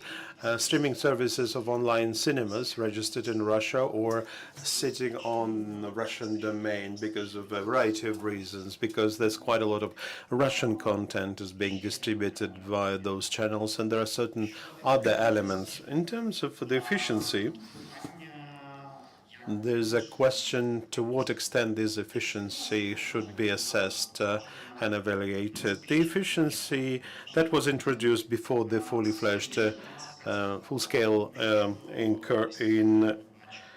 intervention, it has worked to some extent, as we saw it from the pro-Ukrainian demonstrations in Kherson, Melitopol, and so to speak, newly occupied territories.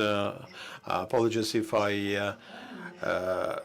it is not pleasant for someone to hear this name, but we heard the pro-Ukrainian demonstrations. It doesn't really matter how the imperfect the media policy was, but it was quite efficient. The media law covers some gaps, remaining gaps, and it's an effort to complicate to a maximum extent access to Russian content and to content which could push through Russian narratives. To this extent, it has implemented its function, but naturally it does it with together with the other measures adopted during the martial law. We can include here the decision by the National Center of Managing Telecommunications, blocking basically de facto whole Russian segment of internet, and the majority of those providers could be only accessed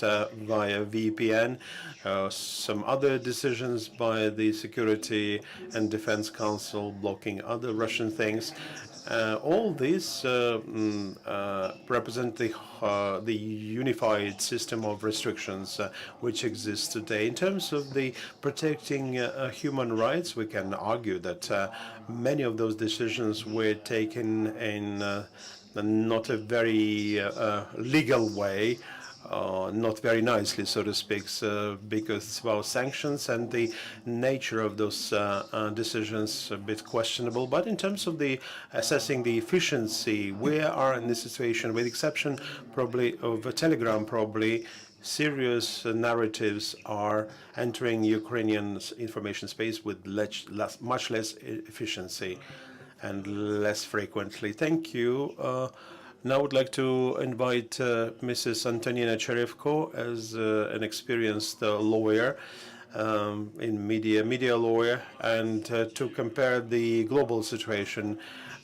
Talking about the situation recently, about some very important changes in media law. There are two key trends. The first one is development of digital platforms and overwhelming development, and the second one, fighting manipulation in information space. The request to you, Antonina, to give us a brief, the changes of media laws in this respect in different countries, and in particular where they apply legal they claim they're fighting disinformation, but where in fact they could establish some pretext and reasons to fight free media. Thank you, Serhii. Thank you to the organizers for the invitation. First of all, it's a great joy for me to be to participate in a Ukrainian conference and speak Ukrainian to the majority of the audience. I know there are foreign colleagues as well, but indeed it's a pure joy to use my native language and when speaking publicly. In fact, it's not only disinformation and digital platforms which are within the list of priority issues for regulators, media regulators all over the world. There's also an issue of convergency. Media talks about convergency. It creates certain regulatory problems.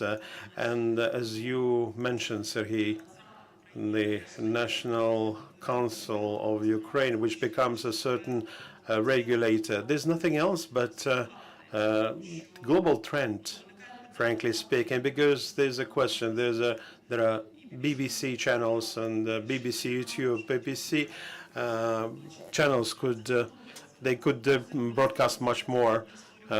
It's what the regulators don't really like because it can create some threats to the audience. It touches upon everything, and we see the emergence of convergence regulators in obvious spaces. Like in France, there's a joint regulator for media and digital, and Online Safety Act was adopted.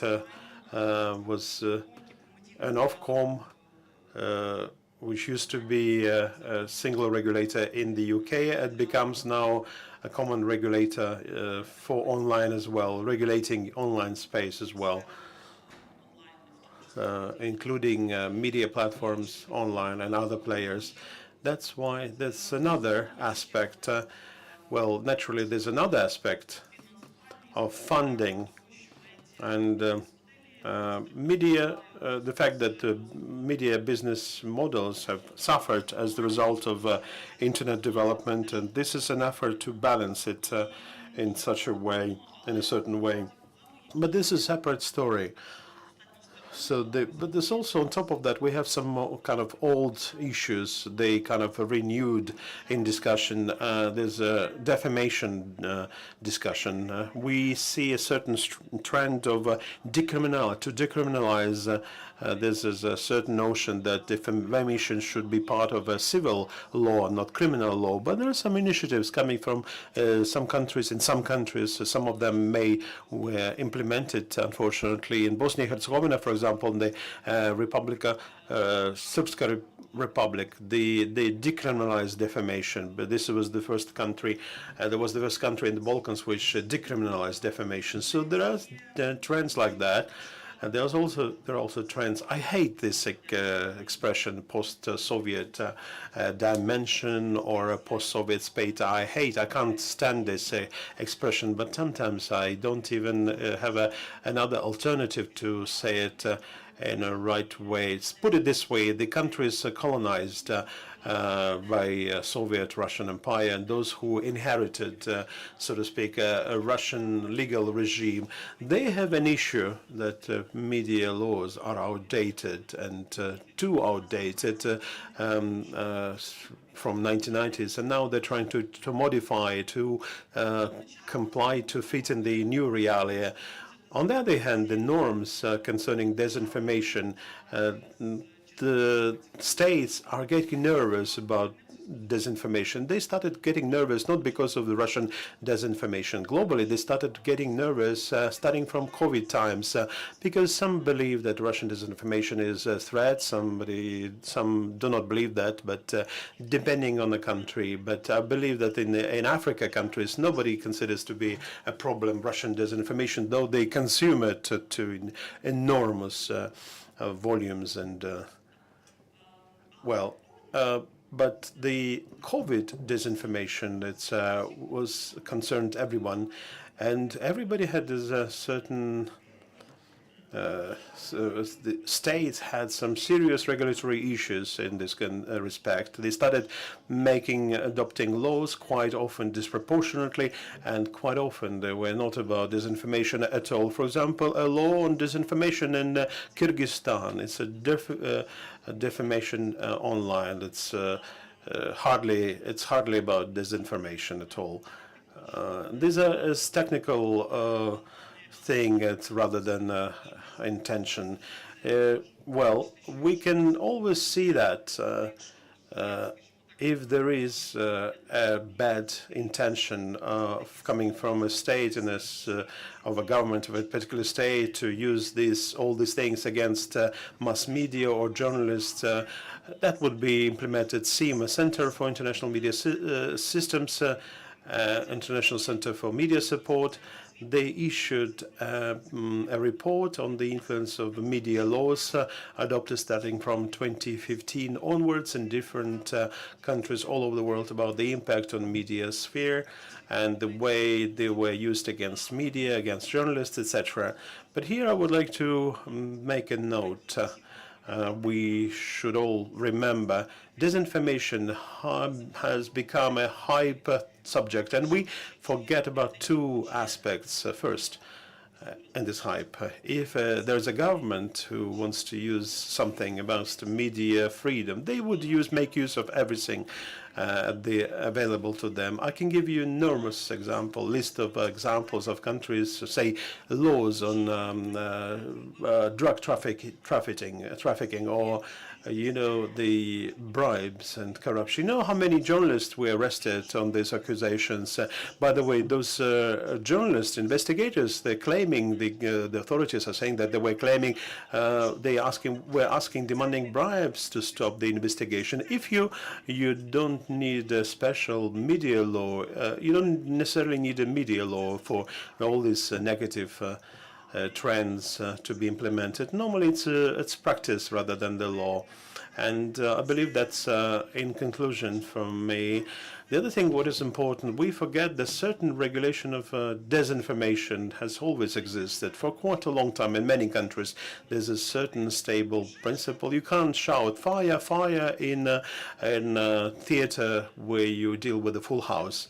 This is a biblical principle or quite old principle. You can't mislead people intentionally if you suspect that would lead to some some serious result will seriously affect them. So these things have existed in laws of different countries for quite some time.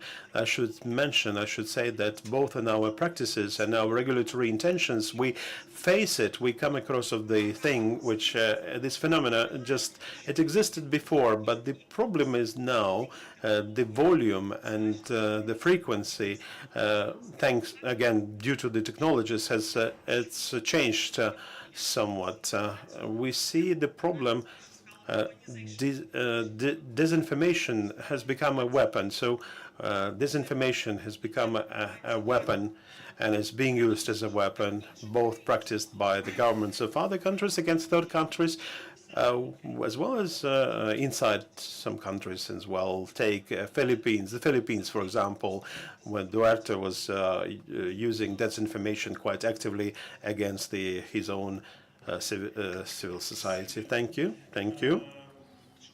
Dear colleagues, let's come back to Ukraine now and to practices. And I would like to give floor to practicing media law to Lyudmila Pankratova within the context of media law. How would you characterize it, the law in general, and taking into consideration that the law was adopted past the end of last year? There's already a certain practice experience of requests to interpret the law, and how often the journalists turn for interpretation. Thank you, Sergei. Indeed. It's difficult for the lawyers to read this law, and journalists find this law even more difficult to read. But lawyers have some experience. For instance, Starting with 1991, we, as the lawyers, we started with the civil code that was shaped on the basis of the Ukrainian Soviet Socialist Republic civil code, and then it was changed many times. So the media law that was before the news law had to be changed because it was an outdated piece of legislation. The old law didn't take into consideration the new technologies, and it was just old-fashioned. It had to be renewed. Therefore, the law on the media for the lawyers is just a new Bible. And in this piece of legislation, we find all global tendencies. Actually, I would like to thank the group of people who were working on that draft law, because there was a lot of work done. Of course, it is impossible to pass a piece of legislation that everybody likes. But at least this piece of legislation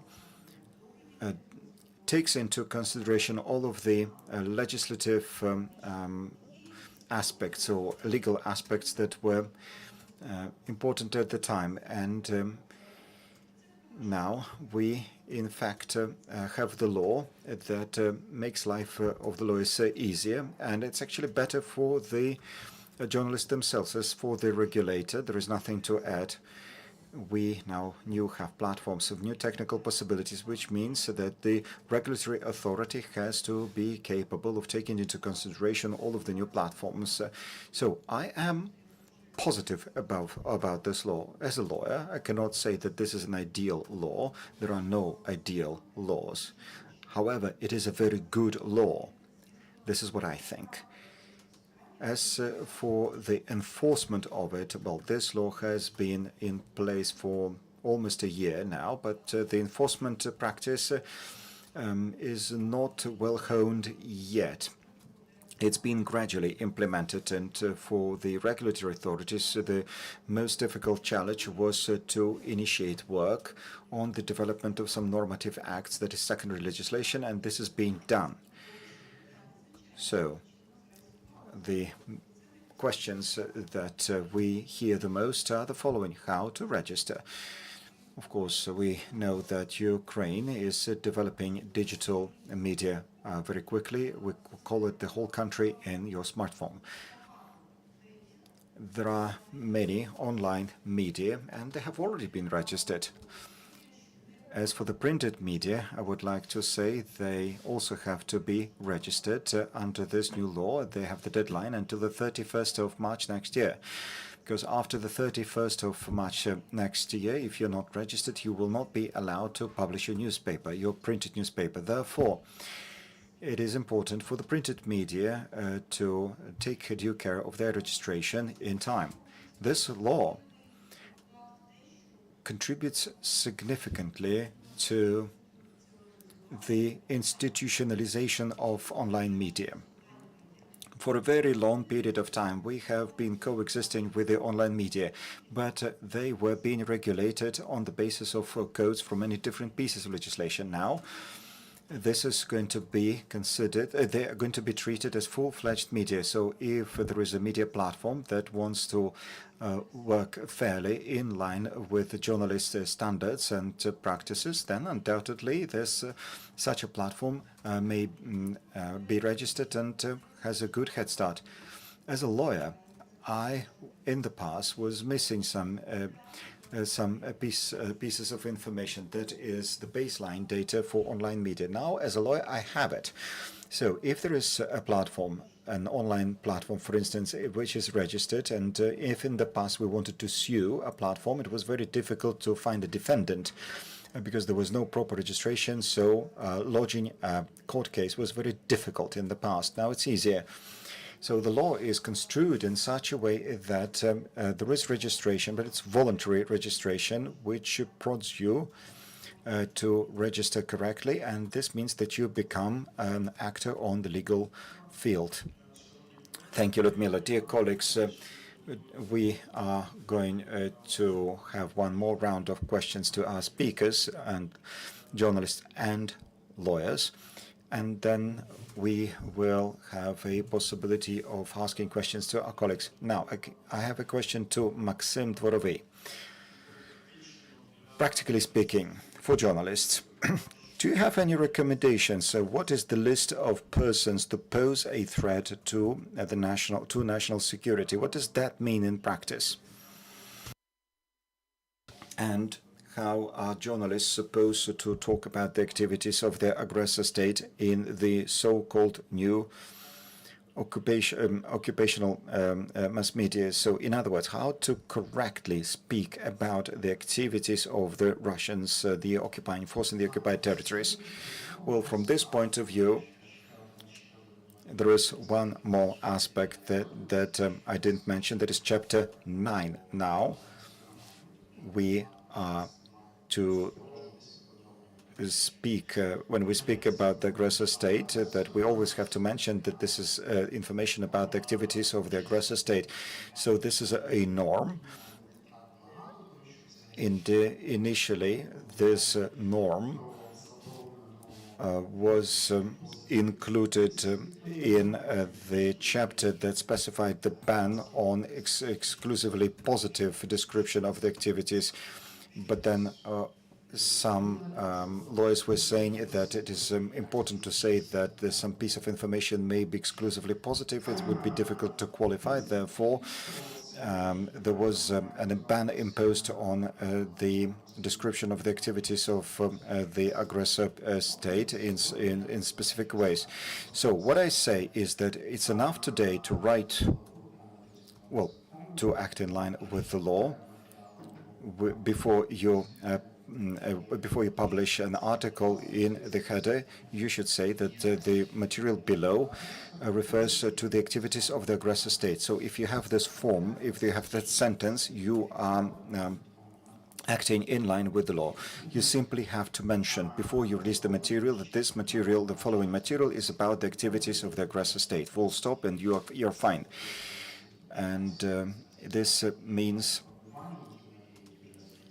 that, for instance, the mass media that have already been registered, they may obviously act in line with the law. And there are different types of media, and they have some specific media type specific rules that they have to abide by. As for the blacklist, well, I don't like talking about the blacklist. It's not my favorite topic, because many political goals were pursued by means of using the blacklist. Therefore, blacklists are quite a dubious category from the point of view of human rights, because many people may be introduced into the blacklists, but the inclusion criteria are rather fuzzy. So blacklisting is rather problematic.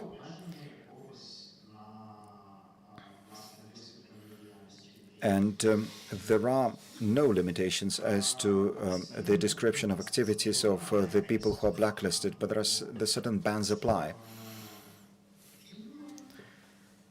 For instance, bans on some bans on audio-visual content. So, for instance, if we have some video material with the participants on the blacklist, and some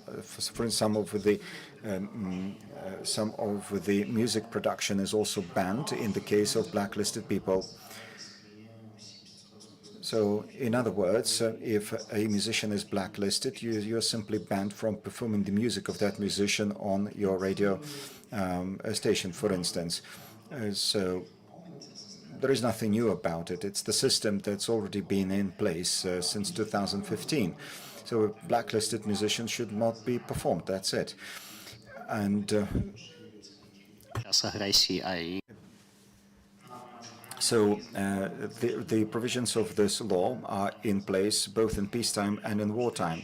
What is important, that never published any information that may be treated as incitement to hatred. We should not publish any materials that perform the propaganda of the war. And we also should act in compliance, in line with the norms of the law on decommunization.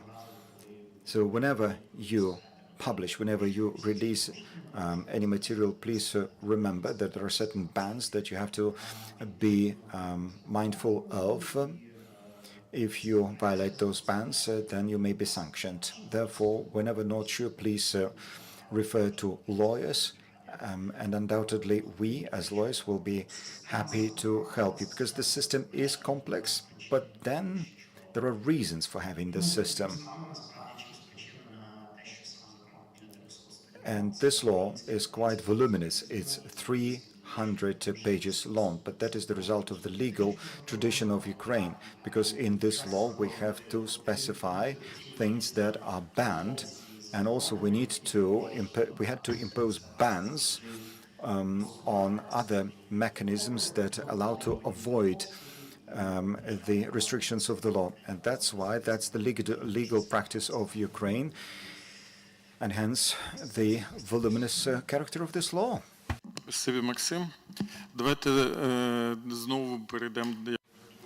Okay, let us move on to the international context. Antonina, the question is as follows. The law on the mass media is a part and parcel of our European commitments. It's in line with our EU integration aspirations. In fact, some of the provisions were drafted back in the 2010s, and there are many changes are now taking place in the EU member states, and perhaps we will have to renew this law soon and yet again anyway. So all of this could be regarded in our EU context. Well, Sergei, indeed, these changes are taking place everywhere, not only in Ukraine. But if I may, just one brief remark, because Marx spoke about the propaganda of the war.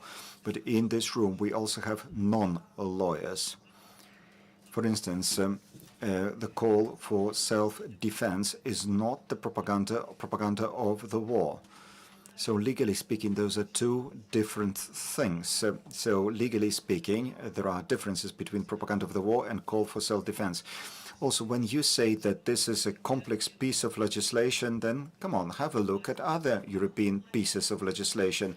And journalists, when in doubt, refer to either trade unions or unions of journalists or lawyers who specialize in media law, and everything works rather well.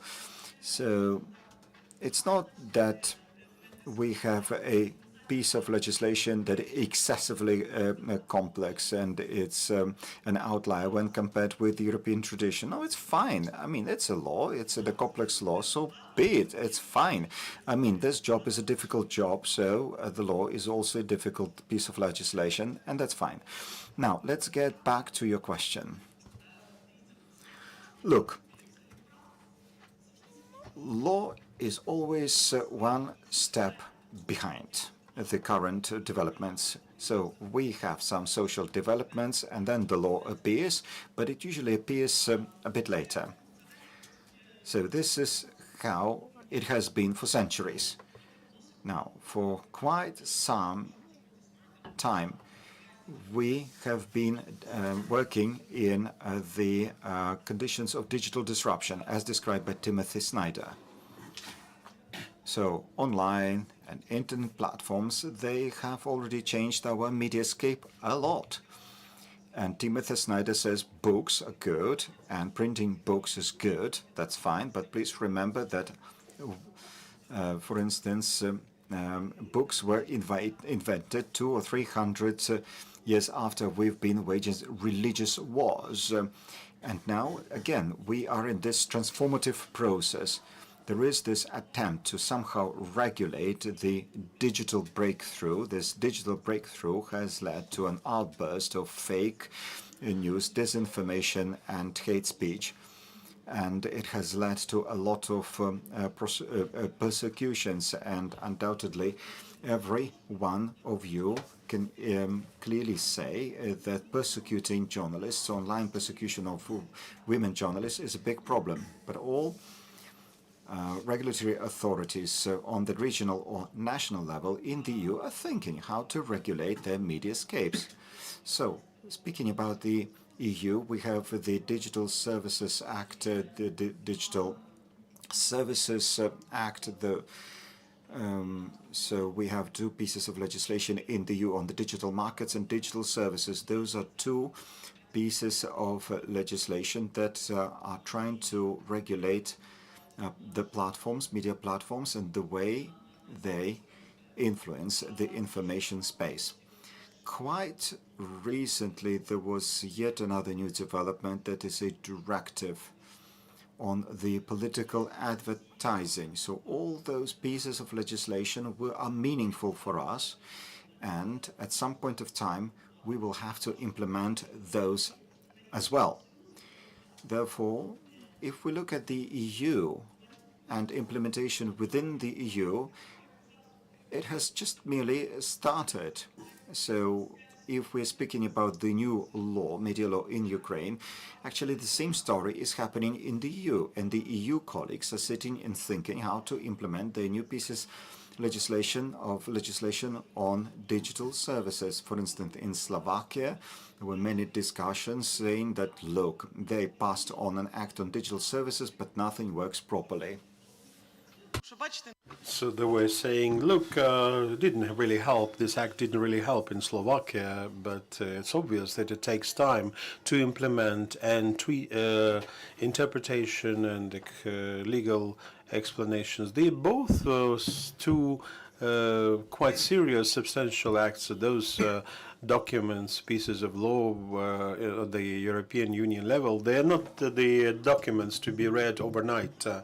And the problem is, the issue is so obvious to everyone, so there are even movements, certain movements at the United Nations level.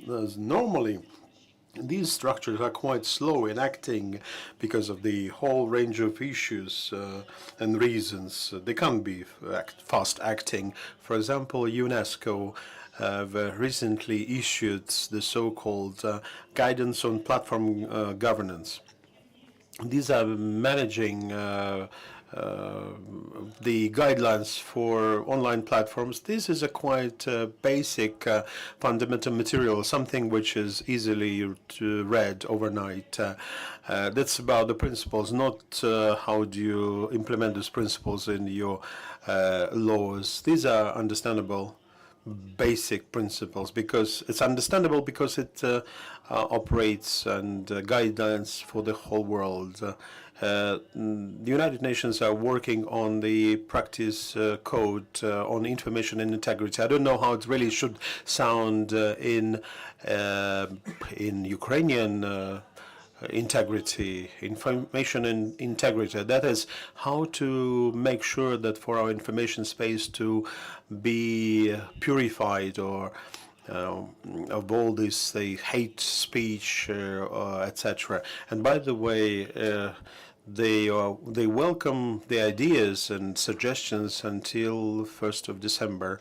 Same way as OSCE, together with the other players, the representative on media freedom, they issued their declaration, joint declaration on democracy and media freedom. This is also a fundamental document illustrating the role of media in democracies, irrespective of all those digital challenges. So there are many things happening. Sometimes you don't have time to follow all of them, and naturally we need to understand that Ukraine should also work in this direction, in this field, and everybody, actually, all of us work in this field, and journalists should get used to it, start getting used to it, firstly, to get used to this, adaptive to this reality, and then report on the issues, because this is a subject will be of interest for your audiences.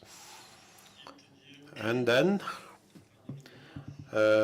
Mrs. Ludmila. So it was Maxim who mentioned that the law is quite voluminous because there is a Ukrainian tradition, apparently, of a certain distrust, mistrust, or concerns that it could be violations of powers of and those who have these powers, they say they are concerned that they could be these powers could be manipulated, etc. We have quite a lot of investigative journalists in the audience who have some certain experience. And the question to you, whether you see within this Ukrainian media laws some certain protection for the authorities, reading or some journalism investigations, to not to let them claim that this is a kind of a piece of disinformation, so prevent them to apply sanctions. Whether there are any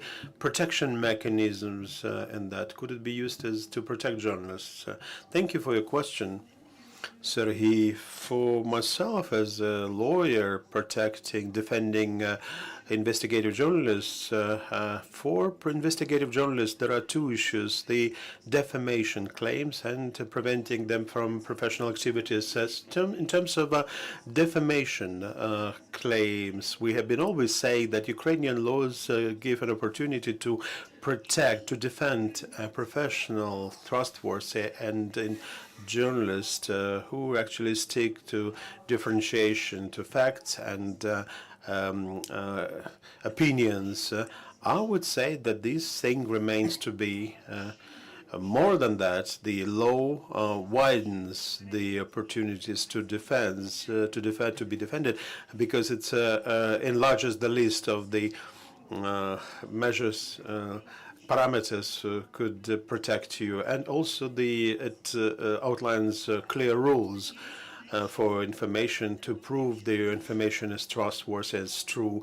But the term limitation getting shorter, so it used to be a whole year, now it's 20 days.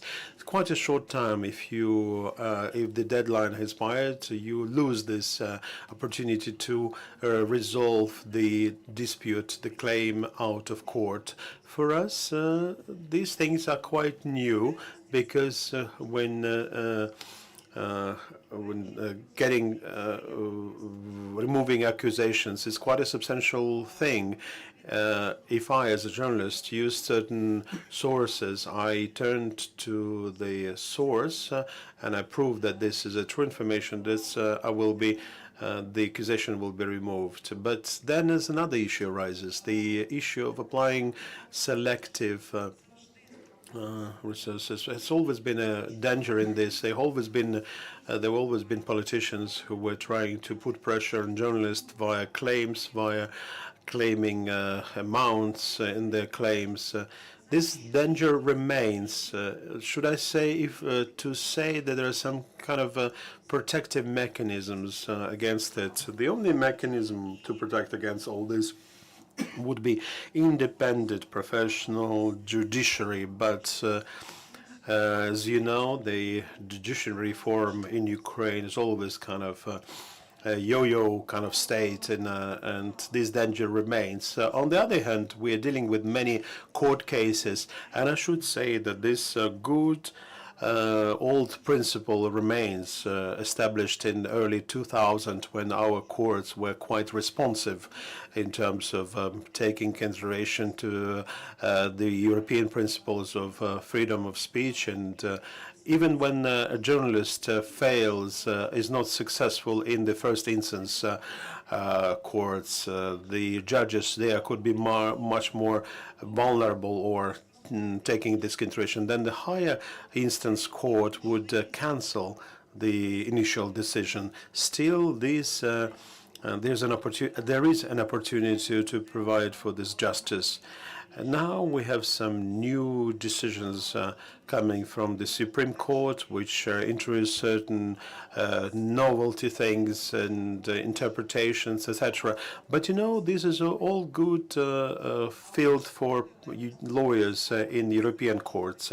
The other issue is security safety of journalists. I would say, unfortunately, the process we launched at the General Prosecutor's Office, they were eager to assist journalists, and I believe that they were sincere in this desire. The process has stopped because we have new issues on the agenda, more priorities, new priorities. Why would we investigate beating of a journalist if we're dealing with war cases, war crimes, etc.? But in principle, the principles of protecting journalists and the activities, they remain, and we have still this option to turn to the European Court. For Ukraine, it's an important instrument and an element, as the European Court practice is a positive experience for Ukrainian cases. I believe that we'll have lots of cases on disinformation, and I'm confident that the European Court would be reacting to the challenges we're facing now in terms of the war. If before the court would accept some information as characteristics, they will change their assessments in their decisions. They will be a different character. They will have a different effect. These are the trends I see. Thank you. I would like to add and agree that unfortunately from the start of the full-scale invasion, when talking about the physical safety of journalists and investigation, other than General Prosecutor's Office, where the prosecutors switched to the priorities of war crimes, in National Police, in the National Police of Ukraine, they also changed their priorities. They closed the department which was responsible for the investigation of cases of beatings of journalists, and correspondingly in Central Directorate the instruments we could deal with they cease to exist. And as you can see in the recent examples of attack on Mikhail Tkach, and these things are quite worrying. These signals are quite worrying for us. We all are aware that the main threat for Ukrainian journalists is coming from Russia and from Russian occupiers. But at the same time, on the territory under the control of Ukrainian authorities, Ukrainian journalists should be protected from all the efforts of physical attacks on them. Dear colleagues, then we have some time for questions to our presenters, and then you got a question, then you will have the second. Yanis Lysarchuk, TSN News. My question is to the article of the new law Maxim was talking about, things which are decided now. Before you start writing your material, certain metrics. As an international journalist with experience, I have to follow the legal, not only legal processes in Russia. Don't you think that with this, with wording, such wording as we have in our law, there's nothing similar in other countries? Don't you think we're moving closer to the so-called international agent? As this term as they use in Russia. Don't you think we're moving in that direction of international agent definition by, in order to mention it specifically in the material that this concerns the aggressor state? I don't think this has anything to do with the definitions of international agent or other things similar to that happening in Russia. I don't see the danger in it because we clearly have the identified act of aggression. This limitation, restriction is nothing about the media. You need to just mention that in your material, that this material is about the aggressor state. Sometimes I try to remember the discussions around this norm, and it all started on the notion of positive reporting, and it turned into political definitions because there were certain political forces who were eager to cancel or forbid any reporting on the events happening in aggressor country. There were certain civic organizations who were insisting on that. That's why I don't think that it should be equal or put on par with that. But these models of marking materials could be different, indeed, for different media formats. They could be different for different media. And this is, here it is, there's a certain, well, unless we try to push through this norm, I'm not quite confident that civic society representatives, some political forces would start strictly monitoring and will start shouting against removing any norm which would, as they see it, might see it, to weaken the formations. But I don't think this more norm would disappear. I'm minesweeping the cultural space, so to speak, and I wanted to actually to fix the situation with the blacklists and to make that mechanism more adequate. But we'll see how it works. Within our working group, or actually not the working group, we as an organization, within the framework of one of the projects, we were thinking about developing future principles of the joint regulation of this issue. And the representative of your media group has joined us, so I think that we will make it out. Thank you. It was Tatiana Smirnova. Хотіла один коментар зробити, що ми просто припинили, бо це трошки, розумієте... Listen, from the legal point of view, it is not correct. You cannot compare Ukraine against any other European country, because not any single other European country is currently fighting for its own independence.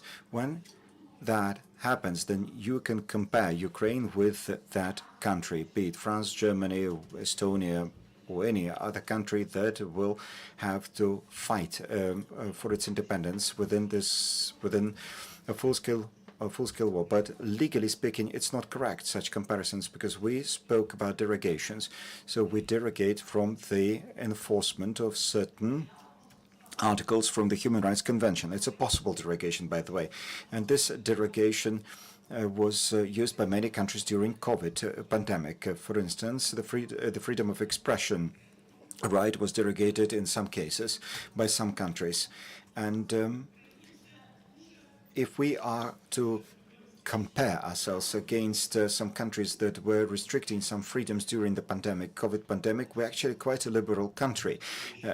And one more point to that, because I forgot about it as I was speaking. The goal of this norm is to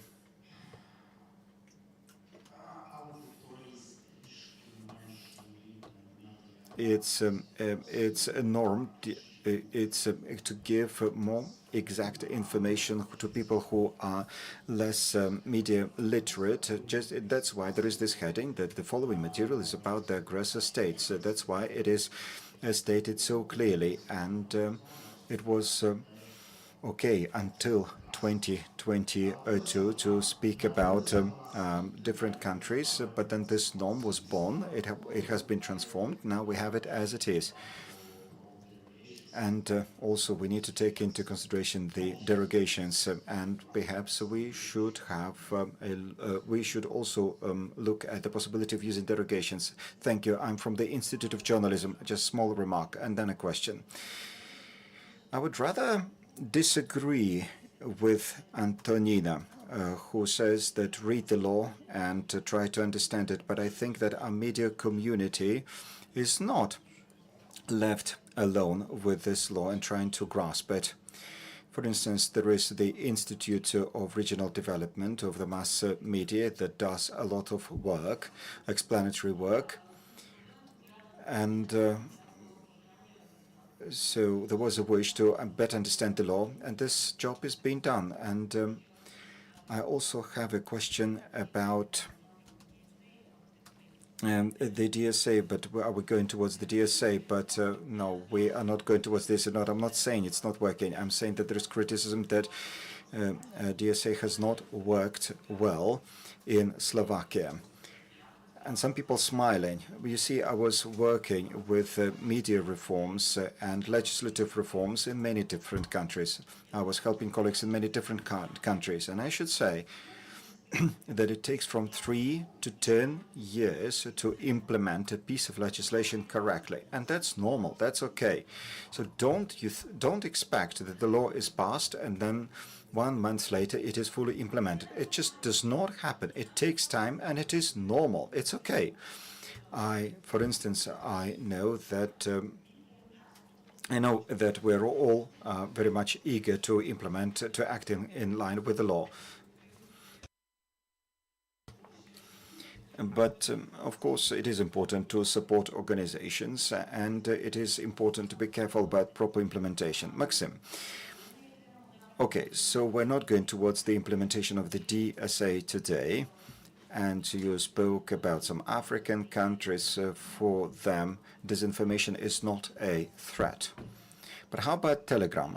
A question about Telegram. Yeah, let me speak first. So you mentioned the Telegram. I understand that DSA is not mentioning Telegram, because Telegram occupies not more than 4% of the market, if my memory serves me well. But in Ukraine, Telegram is actually 8 to 9 million of users. So in the context of the convergence that media,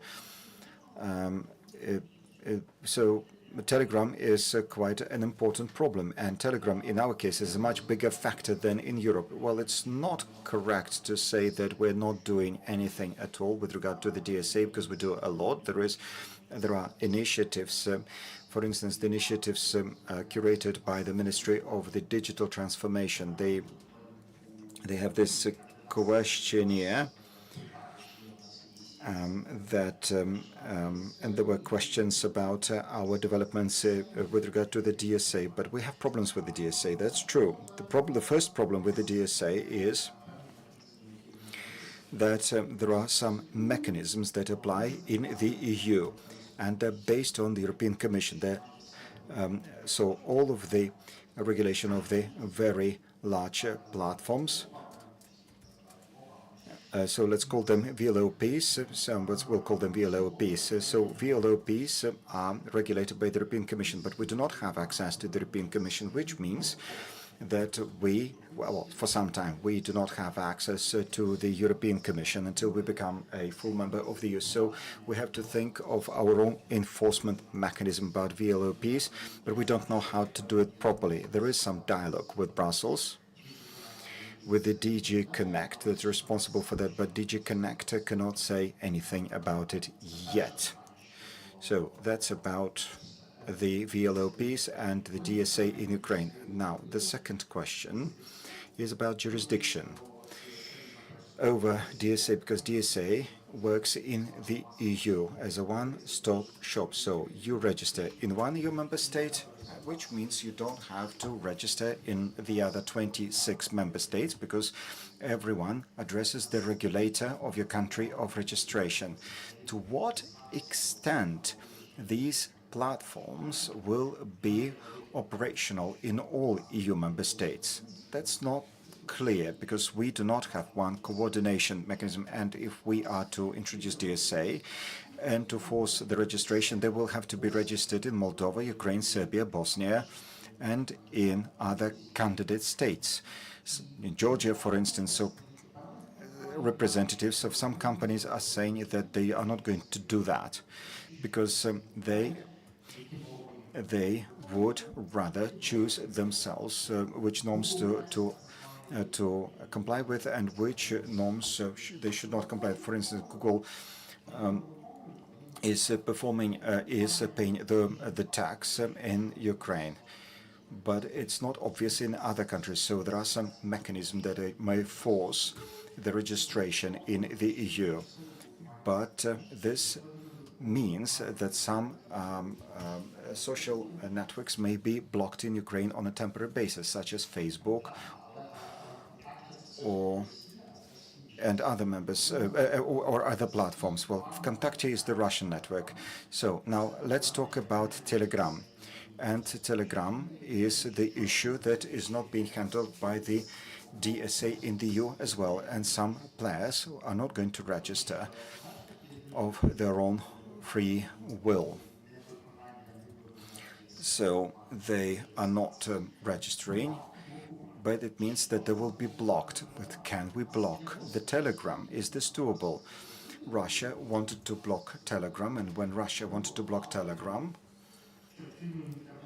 they had to shut down 1/3 of the internet, because everything that was hosted on the Amazon service had to be shut down, including the Telegram.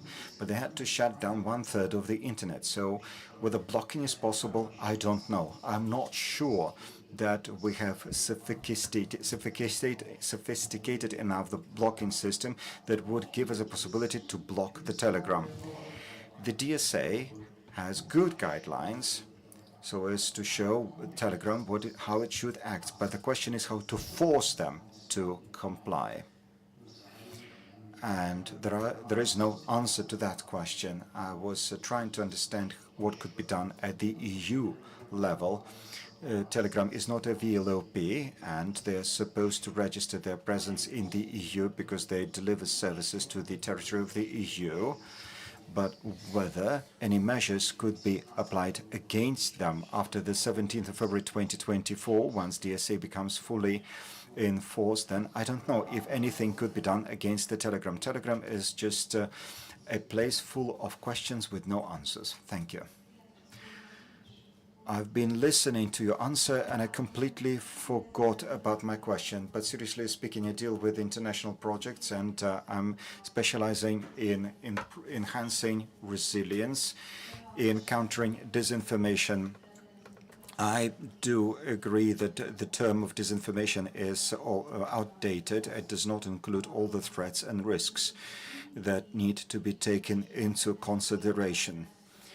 And many times there are such phenomena such as defamation, hate speech, or attacks on the territorial integrity or national security in the information space, or some activities are targeted at wreaking panic within society, and they cannot be legally treated the same way as disinformation. Now, I'm interested in your opinion. How about such examples I have listed before? And have you had any experience in discussions on these topics? Are there any methods of regulating these matters, but not only legally speaking? Are there any effective remedies that will help us to counter so many different threatening phenomena? Thank you. Perhaps you could speak about media literacy projects and fact-checking project, because you have a project of the kind, and those are non-legal mechanisms, but they are effective. Indeed. Marina, I think I would not say anything new if I say that the development of media literacy and the development of critical thinking is one of the ways of countering all these influences that you have mentioned. On the other hand, we understand that it is important to establish the field in which we operate, and many times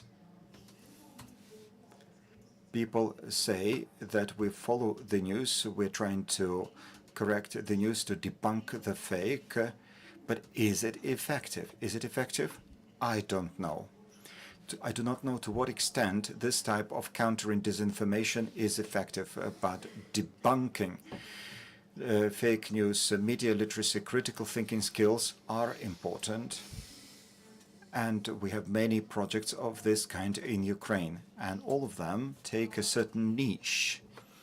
One of such projects is the project run by the Institute of Development of the Regional Press. This project was started in 2018 in cooperation with the ECPMF, that is with the organizer of today's conference. That project is still going on. We're developing it.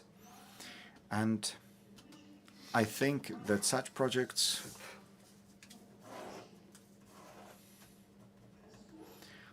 are constituting a very good resource. There is potential. They may become a part of many regional mass media operations that are represented in this room. There is a lot of content that people follow, and this is how you develop your own audience. Now, that's about non-legal remedies, because there are also legal remedies. So we are fighting against the information influences, and we have this legal norm.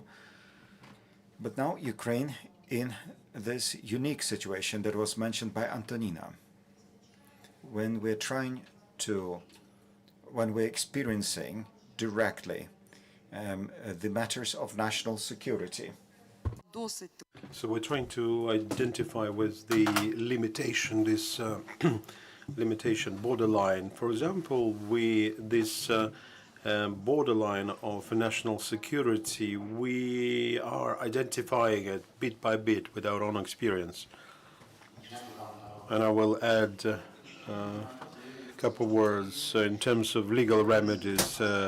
This term disinformation, okay, let's talking about disinformation, let's remember those old-fashioned good rules. The war propaganda has been forbidden by previous acts, but the countries pretend they forgot about this norm. This is hostility, speech, incitement, hatred, violence, and discrimination norms against this. The calls for international crimes, etc. All this content has been forbidden long ago, and this is all under the umbrella of what is called disinformation, because they claim that nobody wanted to say that these things we call disinformation, that was basically a call to commit international crimes and war propaganda, giving sense and content to all these bans could become substantial elements of legal levels, influences on fighting this balance Ludmila just mentioned, the balance between the national security and freedom of speech. Just literally 30 seconds more. First thing, disinformation. It's an absolutely normal legal term, clearly identified. The problem is that we quite often use it, by the way. We use to identify it, to apply it to things which are not disinformation. It's not good as an umbrella term. I think that's a report published this year or at the end of last year. The report was concerning also at the EU level concerning foreign information manipulation.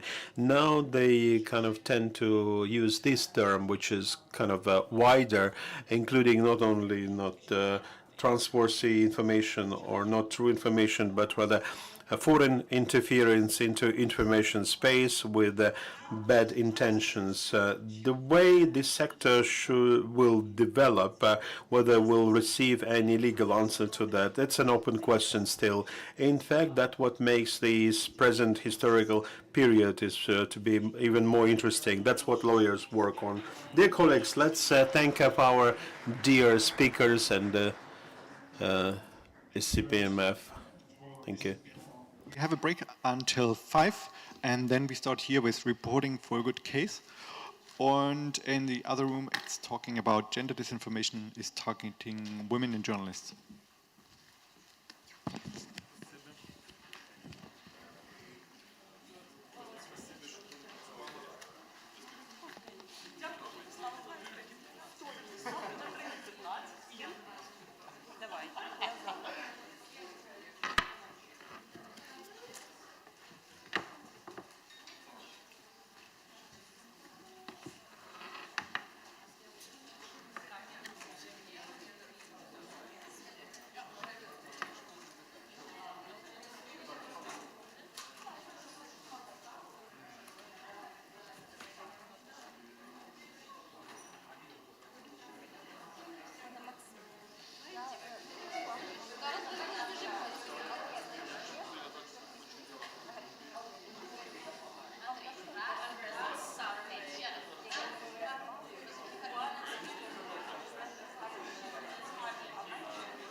Я завтра буду. Отак. Що робиш? Ні, я думаю, не це. Він не вимкнутий. Ну, остав мені. Пошли мене куди-небудь. З редакцією раз. Просто підпиши прапор.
We will start in this room, please.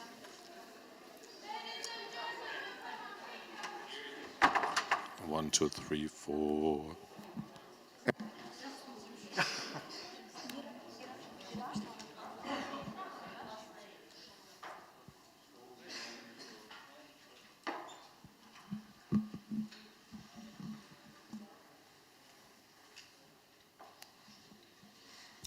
Welcome to the last panel of the day. I think in this round we will discuss if you can be a journalist and activist at the same time. The moderator is Lutz Kinkel, Managing Director of the CPMF. You have the floor. Thanks a lot, Andreas. And welcome to the last panel of the day. We discuss a question which is very delicate, which is very difficult, and which is very sensitive. It's the question of activism and journalism and the interplay between activism and journalism. We will discuss that in a European context because it's not only a question that is relevant for Ukraine, but it's a question that is relevant for each and every journalist wherever he's working or she is working. What you see here is an all-male panel, so it's only men. That was not on purpose. It just was a question of the speakers that we could get.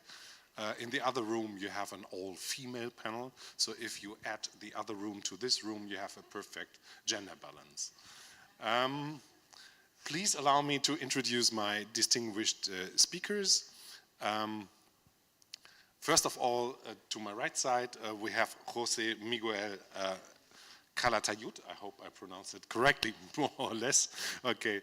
José is an investigative journalist who reported from more than 20 countries. His pieces were published in the foreign policy magazine Al Jazeera and El País in Spain. In 2022, he received the European Press Prize for a project that he coordinated, It's Cities for Rent. To my left, we have Yorgos Christides, also an investigative journalist based in Greece, former journalist in residence of the ECPMF. That means that he knows Leipzig quite well. He works for Der Spiegel, BBC, Guardian, and of course for Solomon in Athens. I have the feeling every reputed journalist in Greece works also for Solomon in Athens. Yorgos recently received the Daphne Caruana Galizia Prize for investigating the death of more than 600 migrants when their ship sank in Greek waters. Welcome, Yorgos. And to the left, Christo. It's Christopher Hurd. He is the chair of the board of trustees of the Ethical Journalism Network. He's also the founder of Dartmouth Films, a company specialized on documentaries with social purposes. Christo started his career as a journalist writing for The Economist and for the Sunday Times. Also welcome to you. One technical note, I will torture my panelists a little bit because I want to keep it short. I want to have the panel being done in 45 minutes so that we have time enough, namely half an hour, to get in touch with you, to get into a dialogue with the audience so that you can also raise your questions. All in all, I would like to discuss 4 topics. First of all, what are the different roles and functions of journalists and activists? Second, how do journalists and activists collaborate and what are the benefits of it? The third, what are the pitfalls if the lines of journalists and activists are blurred? And fourth, do journalists have the obligation to be activists, namely when it comes to the topic of media freedom and defending the conditions of their own profession? Let's start with the roles and functions. I'd like to quote one of the godfathers of German journalism. It's the former TV anchor Hans-Joachim Friedrichs. He made a quote which is quite popular and which he actually did not himself, but it was later discovered that he imported this from the BBC.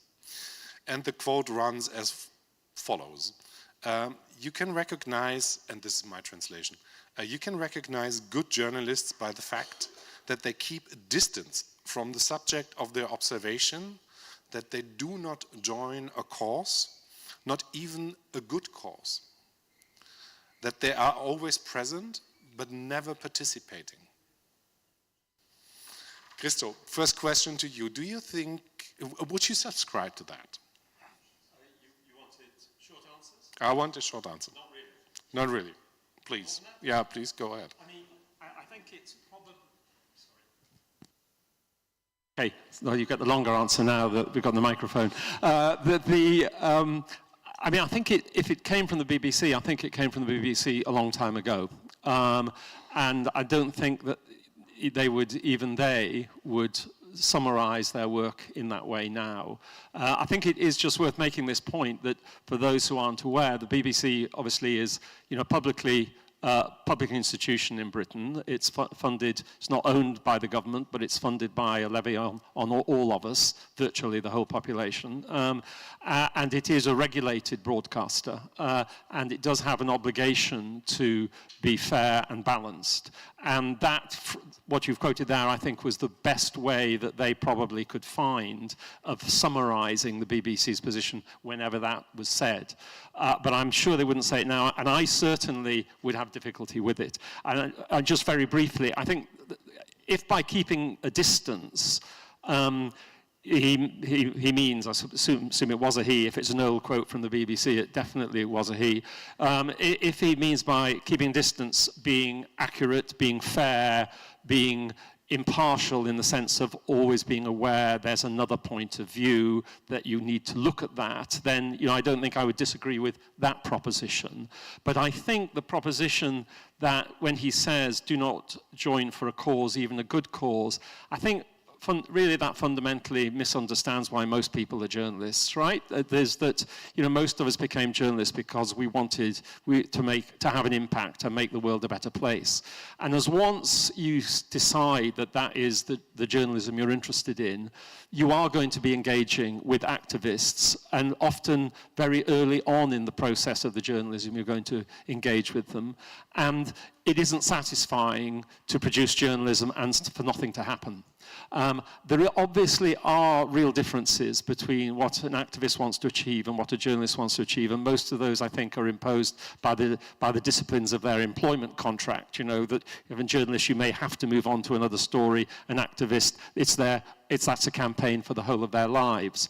But I think you only have to look back, certainly in the UK, at journalism to see that some of the really outstanding pieces of British journalism were from the very beginning campaigning journalism. I know you're going to ask me later about a book that I wrote a couple of years ago about investigative journalism and its impact. Well, one of the case studies in that is the thalidomide investigation, which is in Britain probably one of the most famous investigations conducted by the Sunday Times, not when I was there, I'm afraid, into the way in which drugs companies had marketed a drug that led to a large number of children being born with very, very serious deformities. Now, that investigation was launched by the Sunday Times as a campaign from day one. That was the aim. They wanted to tell this story. They wanted to reveal what went on. It was truthful. It was accurate.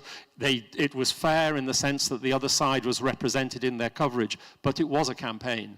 So I feel that, don't worry, I'm just going to finish. I just feel that that formulation fails to represent the reality of what we do. Yorgos, Christo just talked about campaigning, and he said, well, the motive behind journalism is also to make the world a better place. Is the idea of a journalist being a neutral spectator, a neutral witness, is that outdated? Is that old-fashioned? Is that gone? Is that a wrong picture? Yeah.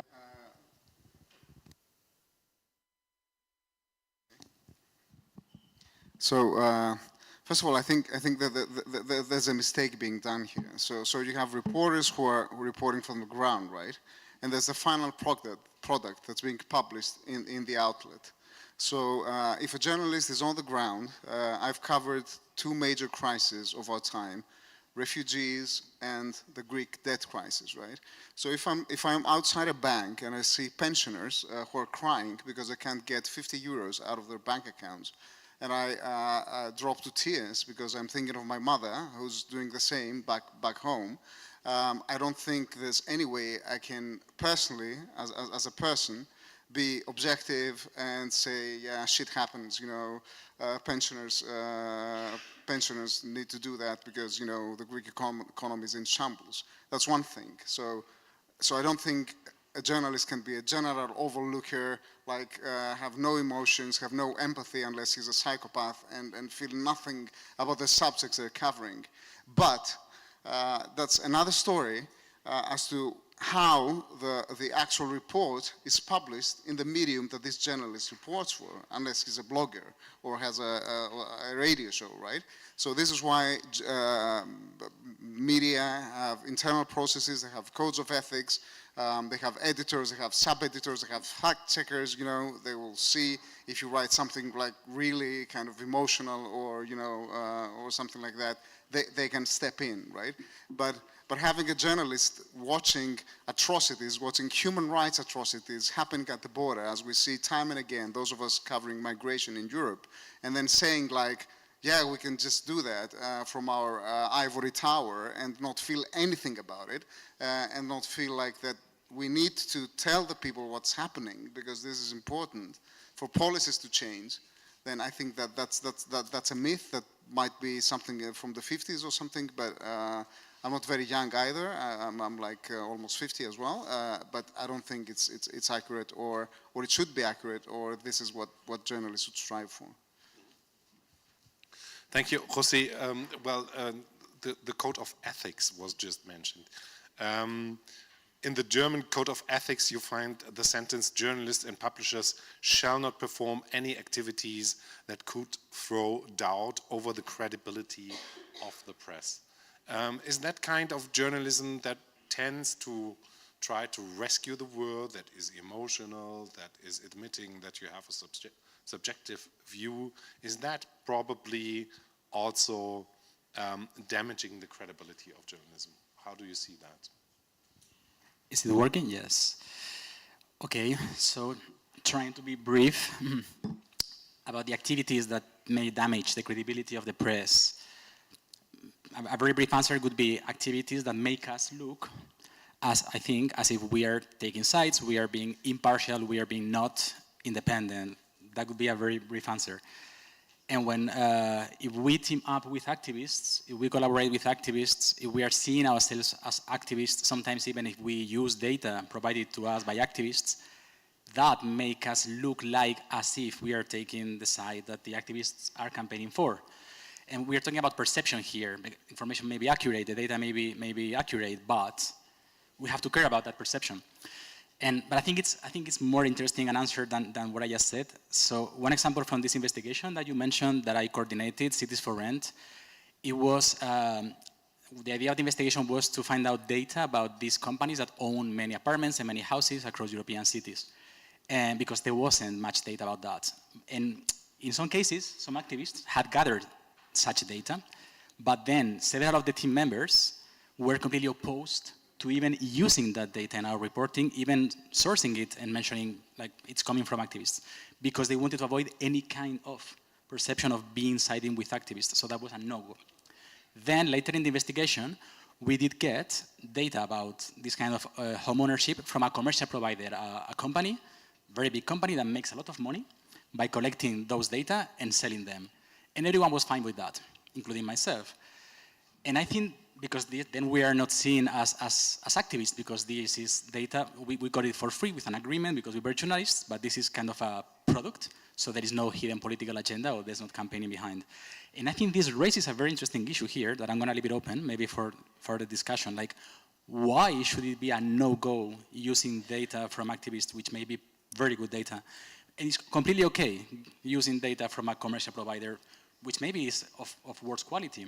I think in every case, we need to question the data to challenge maybe the political implications of the data. How were they defined? How were they collected? So I don't think it's always with activists no, and always with others yes. Is that we need to to ask these questions every time on a case-by-case basis. So that, well, leave it here for the moment.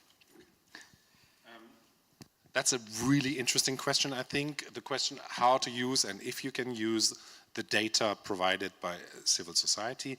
Yorgos, you worked with this data. You worked with this data, especially in the case of the ship that sank in front of the Greek coast. How do you see that? How do you see the data delivered by NGOs? Is this a reason to be perceived as probably biased?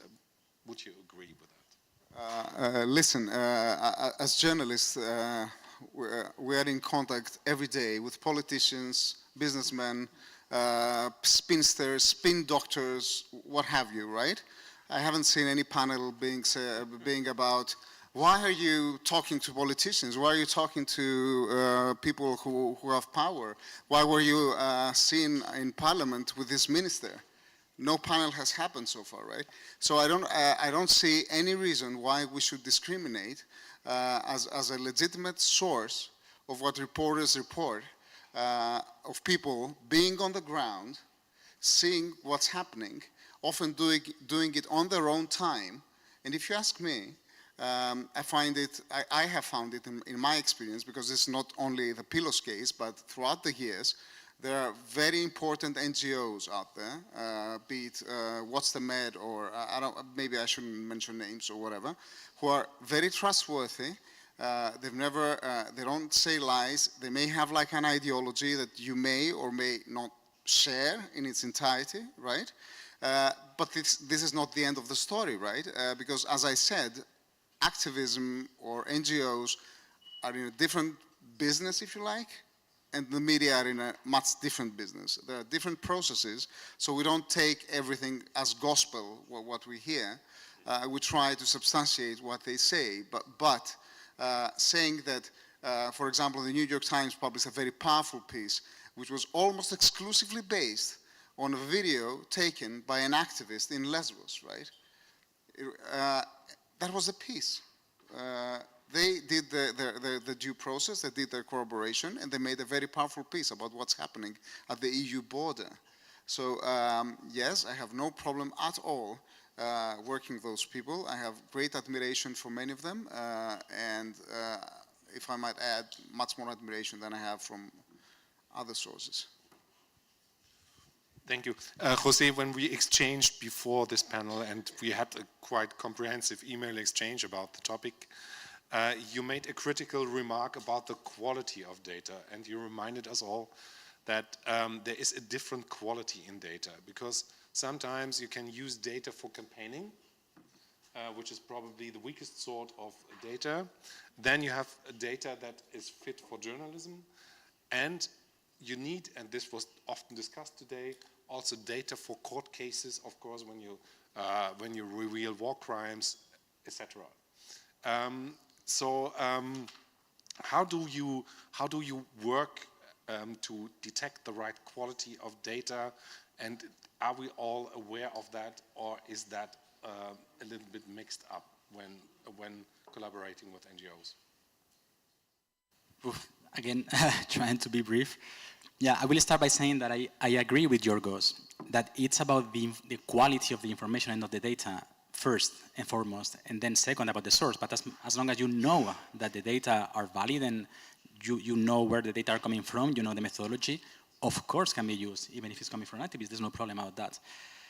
And then this question, as you posed it to me, I'll go straight to an example. Many years ago, in 2012, that I was based in East Africa myself, and there was a threat of famine in the Sahel region, North Africa, and I was invited by a Spanish NGO to go there, and it was the only way to go to the field, to the areas affected, so I accepted. So I was embedded with an NGO, working on the field. They gave me the data and information they had, and to me that was insufficient. It lacked context. It lacked, for example, political context, because the NGO didn't want to be seen as political, so the information in their data was lacking this political dimension. In my opinion, also lacked historical dimension, like the historical reasons why now this region was under the threat of famine. That wasn't up to the standards that I needed to publish that. And then during the visit, I tried to get myself more data, and when talking to the people that the NGO were working with, and the NGO people were a bit looking at me like, why isn't he happy with what we are giving him? And he should just describe what he's seeing, because they wanted this report for them it was part of their PR, of their campaigning. And that's fine. And the data that they were using, if it's okay for their ends, it's fine. It's not that they are lying. It's just that the data and information I need to publish, requires a higher standard. So for me, it's not fine. I need to get more and higher quality data. So we have to be careful also when, in this case, when collaborating on it myself, being embedded with activists. And I made a very big effort to keep my independence, and then in the published report, to be seen as self-critical and also like asking challenging questions from the NGO that had hosted me. On the other hand, sometimes we journalists work with organizations, often in crisis regions, in war-afflicted regions, other humanitarian crises, who want to gather evidence to use in court. That standard is often higher than ours, I would find. Then it's us who have to raise our own standards. And I know of cases in Syria, where I also worked as a journalist during the war, now in Ukraine, where I haven't been, in which these experts have been training and guiding international journalists and local journalists, which are even more important, so that the evidence they collect that can be then used in court. Because if it were left to us, again, it wouldn't be good enough. So again, it depends. It's about the quality of the data and information. We need to check on a case-by-case basis.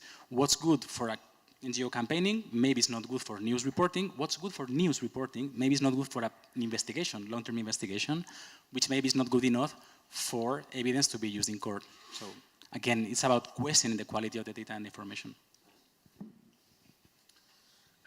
Christo, you wrote a book called Investigative Journalism Works, The Mechanism of Impact. There you focused on another aspect of the collaboration between journalism and activism. You focused on the question of campaigning and impact. You gave the example of a Channel 4 reporter that reported on the war crimes in Sri Lanka. This investigation was, so to say, embedded, a journalistic investigation, into a campaign that was launched by activists. And thereby it created a huge impact. Could you please elaborate a little bit on this example, because it's really an interesting example? Thank you. Certainly, yes. Just for those who aren't familiar with this, that in 2009, the civil war in Sri Lanka between the Sri Lankan government and the Tamil, what were called the Tamil Tigers, came to an end. It had been an extremely bloody civil war with appalling atrocities on both sides, but there was a peace treaty in May 2009. And the United Nations actually congratulated the Sri Lankan government on achieving this peace treaty, though at the time, something like about 70,000 Tamils, most of them civilians, were actually killed by the Sri Lankan government.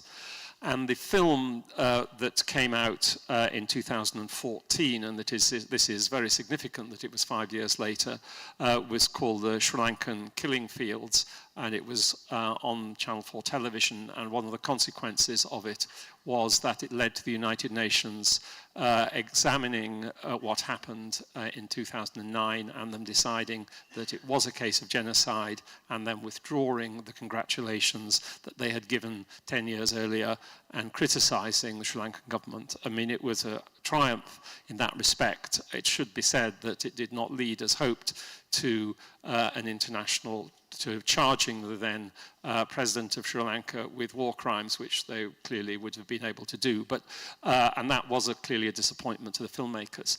Now, the reason why I mention the dates is that for 5 years before 2009, Human Rights Watch and Amnesty International had been campaigning on what was going on in Sri Lanka, revealing both the atrocities of the Tamil Tigers and of the Sri Lankan government. These are two extremely experienced NGOs who have a lot of, whose job is to make sure that they do not simply report unchecked allegations of that sort.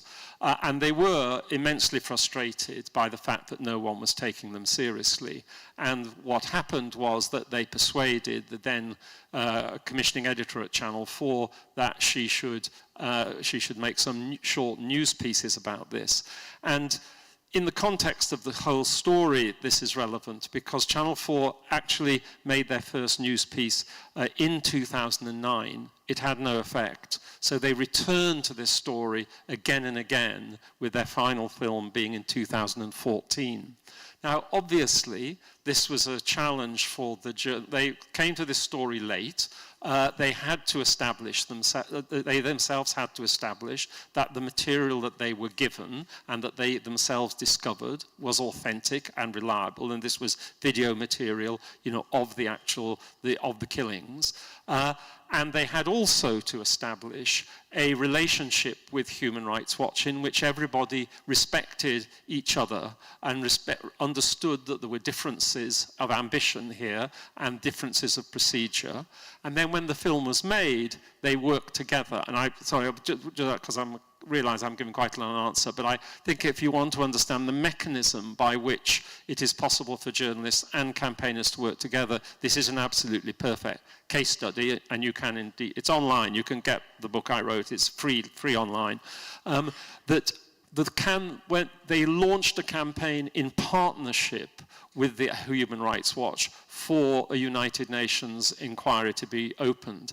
And I think it was made easier to do that because it was a long-established relationship between the journalists and the campaigning group. They respected each other. They had checked the material independently. And thirdly, and I think this is a very important point, in the middle of this, there was an impact producer whose job was to manage the whole of the campaign, so that it wasn't that the journalists became running the campaign, they were participants in it, but they were not running it, because there was a third party, if you like, in the middle between the campaigners and the journalists. And I just would, by the way, say, finally, I think that model is a very, very useful model for journalistic organizations, and it's one which the Bureau of Investigative Journalism, of which I used to be the editorial director, has embraced, and does now have an impact editor whose whole job is to ensure that the journalism does have an impact and to work with organizations in civil society to ensure that's achieved. Thank you very much. I mean, that's an extraordinary example, and if you have the time, please have a look at Christo's book. It's online. It's available it's for free. It's everybody can have a look at it. It's written in English.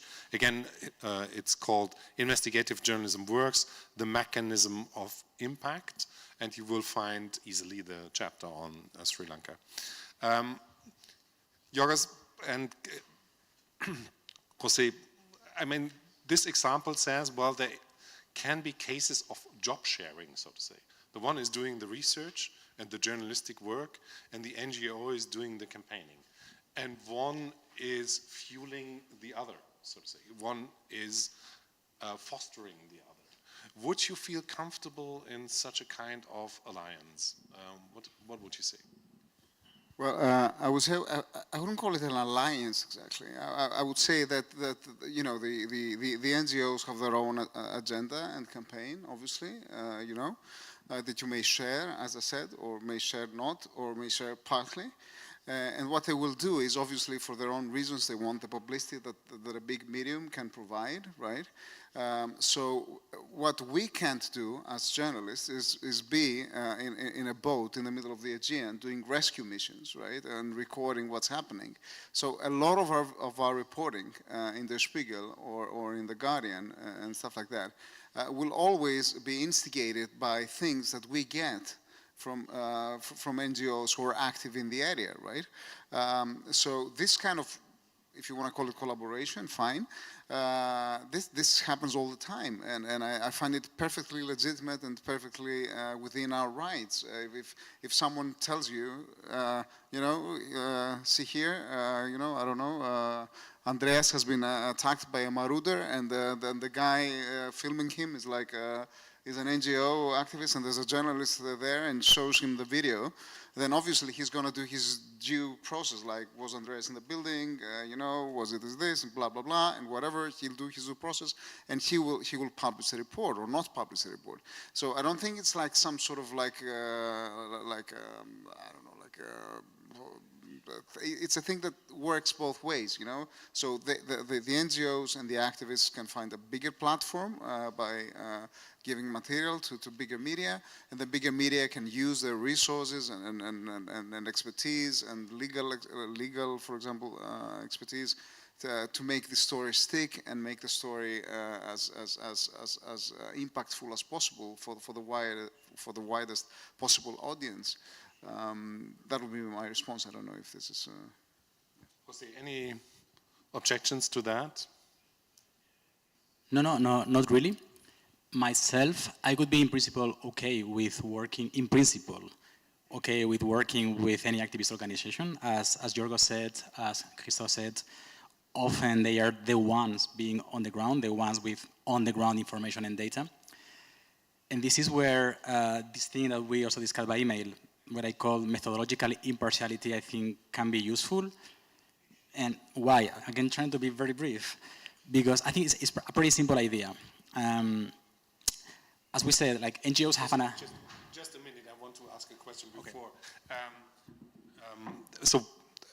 Jose really worked out a concept how to work together with activists, and that's super interesting because it delivers some clarity and transparency. We come to that, but first of all, I would like to ask again, Jorgos, with your investigations, after your investigations, you were often called an activist, and the label activist was used to discriminate you, to insult you. So how do you experience that? Right. First of all, I would be flattered if I were an activist. I've seen activists how they work, and the work life is nothing that you should envy. I have seen many activists. I've spent a lot of time with them, and I'm not saying all NGOs are the same, but I mean they're really some very tough, like self-sacrificing people doing the best they can to help other people. You know. So I don't find this as an offensive comment for starters.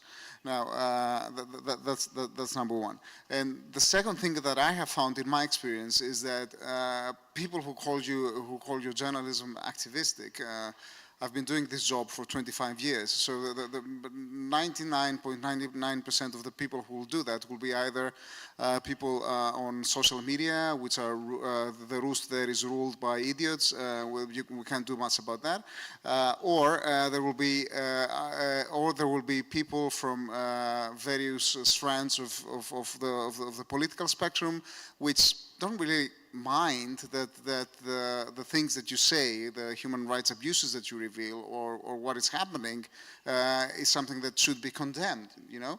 And if you, in addition to that, happen to have like the surname or the name of the nationality that you're reporting for the foreign media, then that's a double whammy.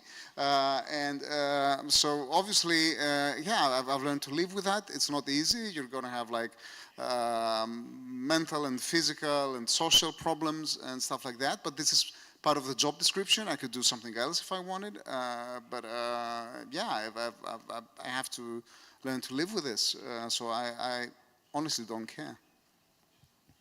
Thank you. Jose, you already mentioned what you called methodological impartiality. That is something like a contract. Which is really interesting. I never read about this before. Please explain what you mean by that. Yeah, actually I think it's quite a simple idea, but I also think can be useful in different kinds of contexts. It's like we mentioned that NGOs have a political agenda when there's something they campaign for, and that's okay. But if you guys remember a concept that we were taught at journalistic school about the media doing agenda setting, we are supposed also to set the agenda, like what we think is relevant for the public conversation. So we too have an agenda. And this methodological impartiality is about making explicit and explaining to our audiences what's our editorial choices, meaning what are we going to investigate and why. We explain that beforehand. And then second, our methodology. How are we going to investigate? How do we define the data? What kind of data do we find valid? What kind of data we don't find valid? How we process it? What are we going to publish? Including the limitations of that methodology. No methodology is perfect, including maybe compromises that we may have to accept. Then if we explain that beforehand, before starting an investigation, and then we stick to that process and to that methodology during the investigation. And after the investigation, we also explain what we couldn't find out and maybe more compromises we had to get to along the way. That's what I call methodological impartiality, because then our impartiality is protected. We can point at, okay, we explained our methodology beforehand, and now we are telling you what we didn't find out. So the quality of our reporting relies on the methodology. So I think that's useful in itself, and especially useful when it's about collaborations. Even cross-border investigation with only journalists is useful to do this exercise, and even more when we collaborate with someone who is not journalist, who is not media. For example, an activist organization. If we're going to collaborate with them, we need to agree on this beforehand. So we need to know about their methodology. They have to be able to explain it to us, and then we have to be able to understand it, to consider it valid, and we need to be able to explain it to our audience. If we can't, maybe we shouldn't be collaborating with them. But if we can, it's completely okay. And very often, if it's like the people on the Mediterranean, and they can explain like how they are collecting the data, how they are processing it, and we think it's fine, and we can explain it to our audience, it's perfect to collaborate with them. And if I may, a very quick example, also about the Bureau of Investigative Journalism in London, that Christoph mentioned. I know also journalists working there. And they did this almost perfectly about an investigation about Deliveroo, which is a company of riders, delivery riders. It's a British company like Uber Eats or Lieferando in Germany or Volt. And the Bureau in this case explained beforehand why they were going to look into the working conditions of those companies. Before starting the investigation, they explained everything very openly. They said they wanted to work with workers. They explained that. They explained the process through which they got a few workers, delivery riders, to work with them. They used a digital tool developed by a leftist union.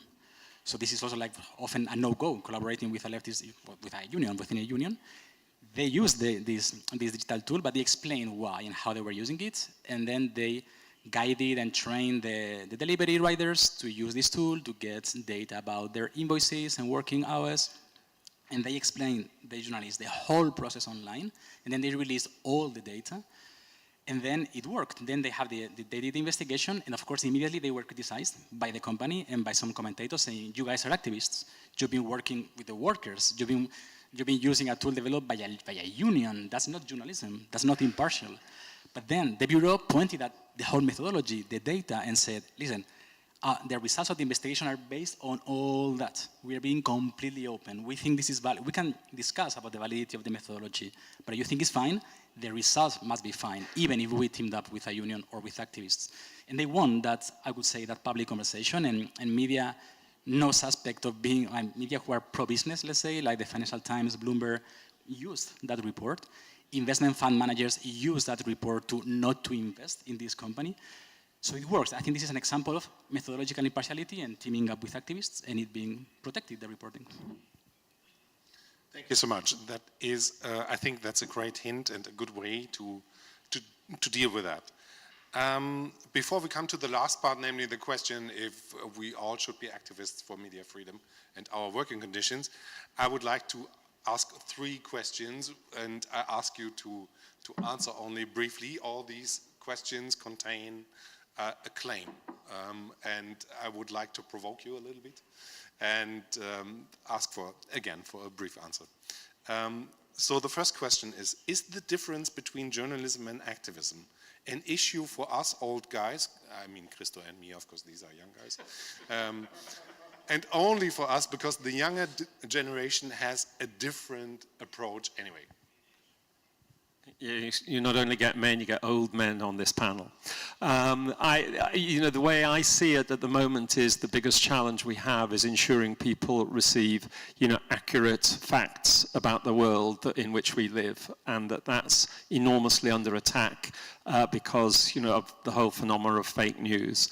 And what journalists can do is provide the tools by which responsible organizations, civil society organizations and social movements can create change. And so I think we do different jobs, and we can be of immense value to civil society if we continue to provide accurate facts about the state of the world. Right. The way I see it, there is very, very little overlap between the two jobs, as I mentioned before, I think, right? Even if you consider me younger, I'm almost 50, but nevertheless. The thing is that today it's impossible to ignore that this is like a social media kind of media landscape, right? So by the time you think about what you're going to be reporting a week later, you know, something else might happen and whatever. So activism, be it online, be it on Twitter, getting stuff from there, trying to verify it, etc. It's part of our job now. But the thing is, NGOs can be much more, pronounced and with their agenda, and journalists, of course, have to take a back stance and evaluate and fact check and stuff like that. So I don't see any kind of overlap. You may find an overlap in the overall agenda, which is, for example, in the Greek case, to expose what is happening in the name of all those people, or many people sitting here, taxpayers' money, getting into policies that are blatantly violating EU laws. So there can be a coincidence, but the methodology is totally different. Jose. Yeah, like a very brief answer. No, I don't think it's only a question for us all guys. We are a panel of all guys, because I think it's a great question to prompt this kind of conversations. It's a question that we need to keep asking ourselves, because it depends on the context. The discussion that comes out of this question will be different depending on the context. So we need to keep asking it, as old guys and also young guys. Second question is the difference between journalism and activism a first world problem? Because in many countries, journalism is completely suppressed and is already substituted by activism. So activism is the only source that is anyway left. What would you say? Yeah, I can be even more brief than before, because I would say the same. I would say, no, it's not a first world problem. I don't think it's a problem. I think it's a great question that has to be asked everywhere. As a journalist, I've been based in East Africa, as I mentioned. I've been working in different parts of Sub-Saharan Africa and Middle East and Asia and Europe. And it applies everywhere as a question, as a general question, to talk about the kind of journalism we do. Depends on the context. The discussion will be depending on this context, but we need to keep asking this question everywhere, I think. Yes, that implies that in the first world, I suppose you consider Greece being in the first world, right? So in the first world, that implies that journalism is not completely suppressed, because it is a first world country, but this is not the case. So you will see investigation upon investigation upon investigation in the New York Times, in the Spiegel, in the Guardian, on the BBC, and whatever. You'll go and check the Greek websites, and you see, I don't know, some singer got married, but there's no reference to it. So, so it's not a first world problem in terms of journalistic freedom, because many outlets in Greece have a very, very big problem about reporting what's happening that is considered, quote unquote, against the national interest, right? And you have the opposite problem. You have activists who are being systematically, activists and NGOs, systematically criminalized. There's currently dozens of cases of very respectable NGOs who are labeled as spies, as they just put on some charges by the police. This can drag on for years. They stop working in the country and they just leave.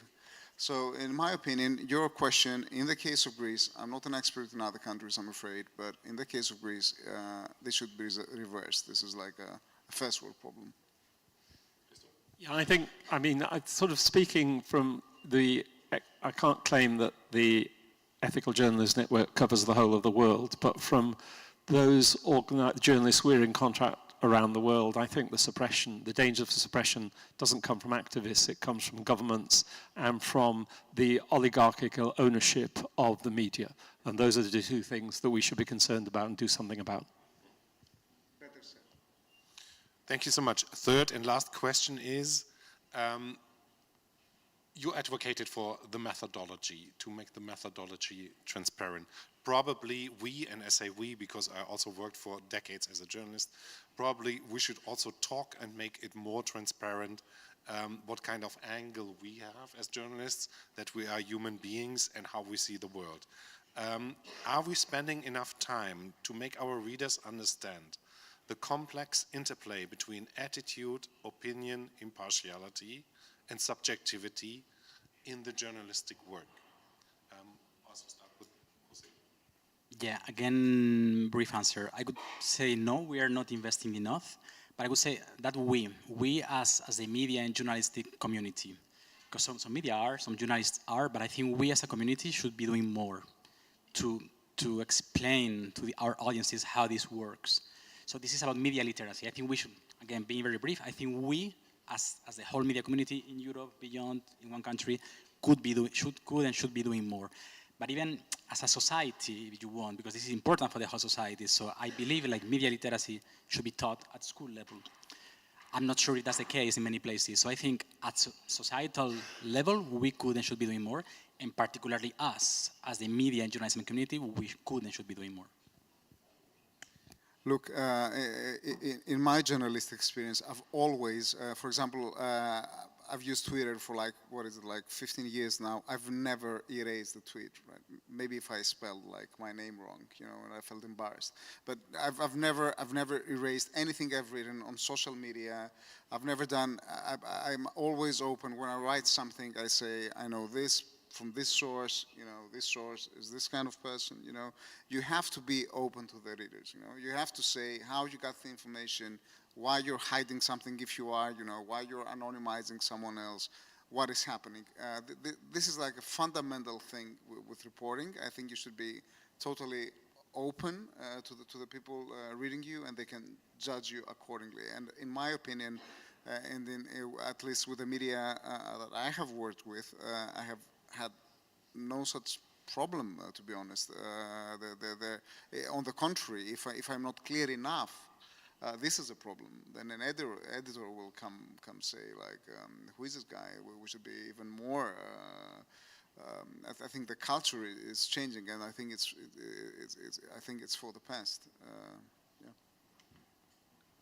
I think I can, as far as the UK is concerned, I think that the problem. This problem you've identified here is most acute with people under the age of 25, and I think that that if something is to be done about it, it needs to be done at schools, and that we need to have children who leave school being journalistically literate and being able to make these judgments themselves. I mean, some effort is being done, by various of the mainstream media organizations, particularly the BBC in the UK, but whether that reached deep enough into the younger generation, I don't know, and I think that's where the big issue lies. Thank you very much. I promised to stop after 45 minutes, and we are already at 50 minutes. So I don't ask any further questions. I will simply assume now that you're all activists for media freedom. Yes. I just claim that now, that this is the part of our job where we have to be activists. We have to be activists for for media freedom, for the conditions of our work, for no censorship, and all these things, because otherwise we cannot do the job. So that's a part simply of our work. We didn't touch this, did we? Sorry? We didn't touch this. No, we didn't touch this before. As I said, well, I don't ask you. I'm simply assuming that you are on my side. Okay, excellent. Now we come to questions, please.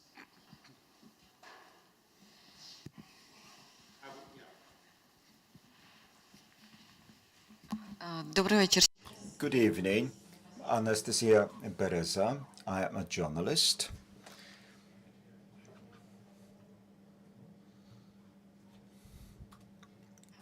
Good evening. I actually have welcomed you. So my name is Anastasia Bereza. I'm a journalist from Kiev.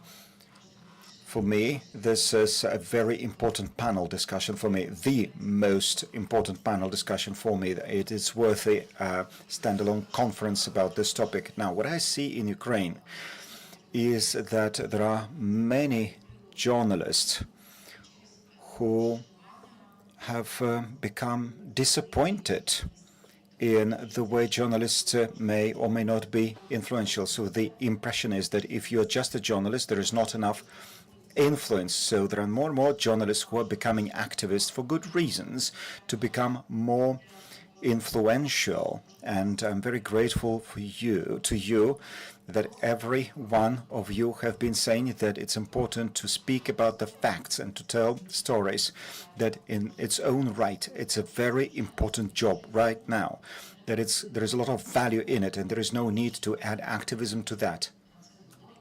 And war in Ukraine is a proof of that. For instance, if we tell stories from Mariupol and show pictures from Mariupol, it's already important in its own right.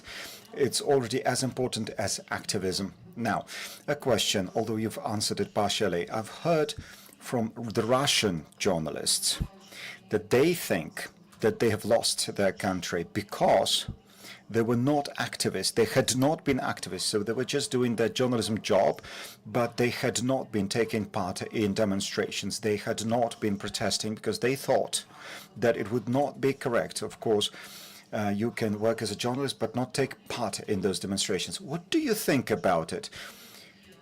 Although you've said that partially, so apart from your journalistic occupation, are you activists?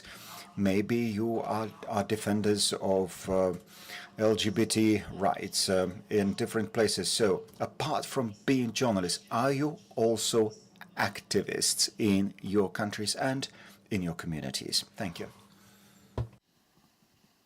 Christo, would you like to say a word on that? Yes, I'm thinking. Oh, hang on, just don't listen to. Don't want to hear myself in my ear. So the very precise question is, am I an activist in my own country? So I'm a member of a political party, one party on the left, and that's, I think that's a matter of public record. And I think there would be some people who would think that got in the way of my journalism, though I don't share that view. When I went on the demonstration when Britain joined the coalition to invade Iraq, I went on the anti-war demonstrations there. So that's the simple answer to your question. Yes, I am. Yeah.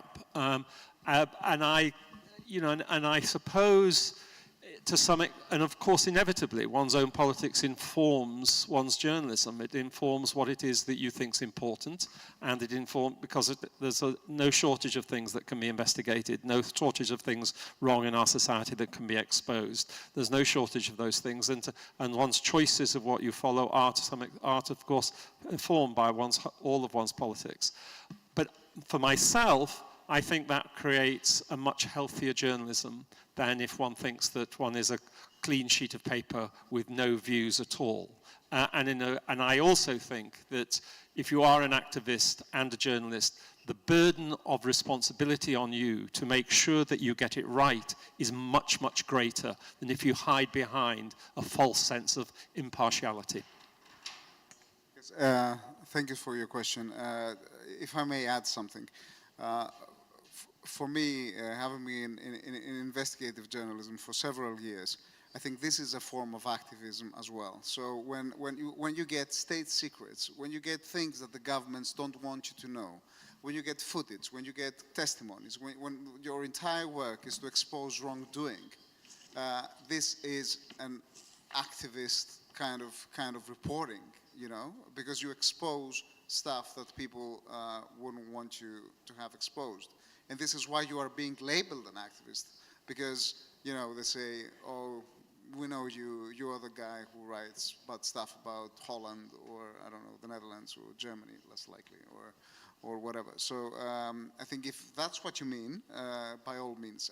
What I said before, and I insist on that, is that activists and journalists have very, very different criteria, processes, and let's say publication standards, which I think it's very well that they're there and that they should remain there. Thank you. More questions?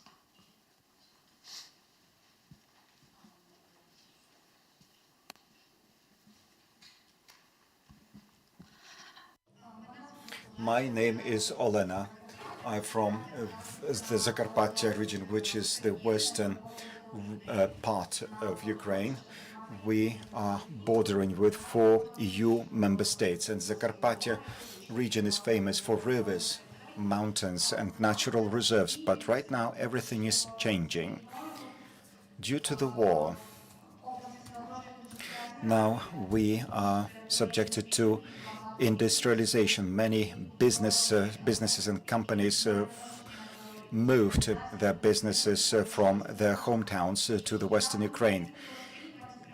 And first I was an activist, now I'm an investigative journalist. And I know how to be both an activist and an investigative journalist. Many of our activists are on the front line fighting. Many times, activists had to abandon their activist activities due to the pressure exerted by the government. Environmental issues are not a top priority right now in Ukraine because of the war. There are other priorities, war-related priorities. In Europe, environmental issues are still topical, are very important. Now, the question is as follows. Could you please give me a piece of advice? How can I still address attention to environmental issues in the country engulfed in the war? Because there are changes to the environment that are threatening the entire Zakarpattia region, and they're meaningful for Europe as well. Thank you. Answer to that, because you worked in such a lot of countries under all circumstances. Yeah, thank you. Thank you for the question. Well, it's tough because we can, first one step aside, we can see that the climate crisis, or the ecological crisis, if you will, it's such a complex, such a big and complex story that even without the context of war, it's really hard to report on and to make many people to care about it because it's so big and so complicated. Like sometimes we can see the immediate effects. Then you add the context of war. That makes it more difficult because people's priorities, or many people's priorities, also don't lie on looking at the environment. So your question, piece of advice, how can I put the focus on that? It's hard because you are facing those two obstacles. It's complicated in itself, and then you are in a war situation. But you mentioned it's a bordering area, so there are other countries. So you can try and make it a cross-border project, bring journalists and media from those other countries. There is funding for that kind of investigations in Europe. And it's the environment, you said, it's important for Europe. That's your work, to show the relevance of it. The war is it's fought on an environment. The environment suffers. When the war ends, the environment remains. How it remains, people have to live there, have to live off that environment. So maybe these are issues you can try and use to show the relevance of it, even in times of war, I think. Thank you. More questions?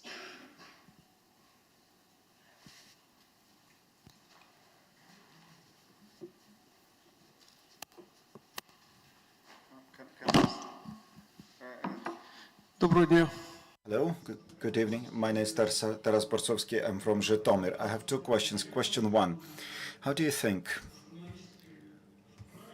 should journalists take part in political life as members of the parliament? Should they run for the parliament, for instance, as MPs? And the second question is the following. Let's say I'm a journalist that works in an editorial that has some political position. does it mean that we are or are not objective? So let's say, for instance, I was an MP. Then, as a former MP, I go back to being a journalist. So, for instance, there is this journalist who used to be a journalist, then became an MP, then abandoned being an MP and returned back to journalism. Is such a person an objective journalist? Now, the second question, activists and journalists. For instance, NGOs need to attain a goal. They need to achieve something. So, for instance, they need to strike a deal or a compromise with local authorities or any authorities. So there may be a situation when, in the beginning, journalists cooperate closely with NGOs, but then later on, those very NGOs turn around because they need to have to achieve some results with the local authorities, and then all of a sudden they change their views around. So what do you think of such organizations, and how should we work with such organizations? Thank you.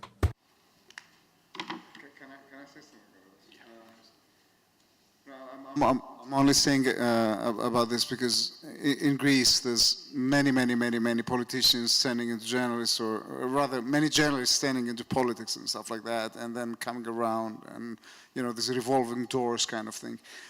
In my opinion, there's no problem if they have like a talk show or they openly say who they are and stuff like that. The problem is if you sort of hide your party identity, your party past, or you openly advocate for the government or the opposition or whatever. I don't know. I wouldn't do it, to be honest. I have no such ambition. I don't think any party would take me anyway. So I don't know. I'm totally against it, to be honest. Yes, I'm against politics, journalism, revolving doors. I've worked quarter of a century and I've never had lunch with a politician for fun. Would you like to add something? Yeah, I would say that from the UK experience, that those, first of all, if you're a journalist and you go to become a politician, do it with your eyes open, right? I mean, the politician, I'm absolutely think that journalists need to understand the power of politics and the role of politics in achieving impact from one's journalism. But the experience of Britain is that most journalists who've gone to be politicians, it's not been a happy experience. And I think I agree with what's behind your question, when for most of them, when they come out, you wouldn't want to employ them as journalists. They've become so absorbed by the political process. I think that so that's, I think that would be the British experience. I think on your second question, which I hope I got this right, that that there are sort of compromises that you have to make in being a journalist, because if you if you keep quiet about something, they might reward you with something in the future. I hope I understood that position correctly. I think that is exactly the thing that one should absolutely resist, even to the extent of finding that news is cut off from you. I do understand the difficulties that that particularly local journalists face, where they rely upon they will rely upon local people, local councillors and local sources to give them stories, and they're probably the only journalist in town, and if they don't have it, it's really serious for them. But my view is you should resist.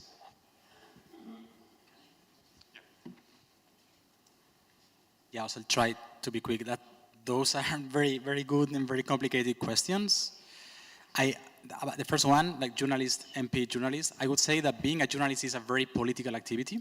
I think we all are, like doing good journalism, we are being, let's say, pro-democracy and pro-media freedom activists in a way, to keep it very simple, by trying to be good journalists.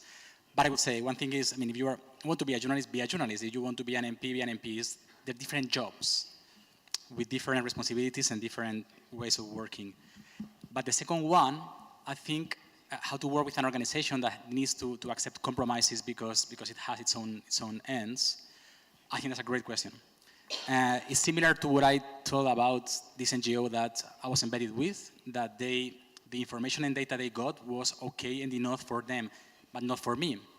How I worked out that was my own compromise. I accepted it because it was the only way to go to regions that I cared about and the threat of famine. And I made an effort to be transparent and explain to my audience where I was, what kind of access I was getting, which was partial because it was by an NGO. They were being the translators and everything. I depended on everything for them. And then now, full disclaimer, myself, I worked for a year with Doctors Without Borders in DR Congo, in Africa, not in PR or communications, but in doing internal research for them, let's say. And like the other former NGO, MSF, Doctors Without Borders, and many NGOs doing humanitarian work, humanitarian, not development, they don't want to be political, and they don't want to be seen as being political. But being a journalist, as I said, is, I think, a highly political activity. So when collaborating with NGOs, often we will run into, with some kind of NGOs, those that don't want to be political, we will run into this conflict. How do you navigate that? By being transparent, first with the NGO. How do we collaborate about this? We have different goals. Then being transparent to yourself and to your audience. Like, explain your choices. Explain what you chose not to, or what you can't find out. Explain the compromises you need to accept to get at least some access. And explain your methodology, how you are going to work. And then you can find a way to work with such organizations, I believe. Thank you so much. I think I would like to add from the German experience, I found it always extremely critical and also annoying when politicians all of a sudden try to get back into journalism, right? But this was the case, and not only once, because several spokespersons of the German government then returned or got jobs in the public service media. And they got jobs on the highest level, meaning in the leadership. But if you had been a spokesperson for the German government, what is it with your credibility? How about your party affiliation? How about your loyalty towards certain politicians? Honestly, I do have a problem with that, and I don't see that politicians can get back to journalism. Of course, they can write columns, they could be good in hosting talk shows, whatever. Any kind of subjective journalism, that is also okay, might be a good format for them. But I don't see them really in responsible positions, to be honest. Okay, any more questions? Yes, please. Good evening. I'm Lunana Vorobet. For 13 years, I was editor at radio, and I've been working for 5 years with such Polish newspapers, Gazeta Wyborcza, with the television. I'm dealing with the subject of Ukrainians in Poland. If we have issues, as you mentioned, combining both activism and journalism, if we have some issues in Ukrainian community, I'm pressing for this subject via media, and then this information is reaching authorities or structures where it was necessary to help. But one issue, one subject which concerns me a lot, education. Probably none of us had to live through the war and to educate our children. It's quite a painful issue. There are more than 1 million of Ukrainian refugees in Poland, and there are quite a lot of them children. And there's nobody saying that children are not going to schools in Poland. They may be claiming that they are participating in distance schooling in Ukraine, but in fact, they don't go to school anywhere. So we had COVID first. Children were away from schools, and now they're here, don't go to schools. I'm concerned about the future of my country. The conferences where I ask these questions, they answer me, no, it's not on the agenda. It's we have more serious issues. How should I push through this subject? Because education is also important for Ukraine, because if we are uneducated, there will be an issue for us in the future. Thank you.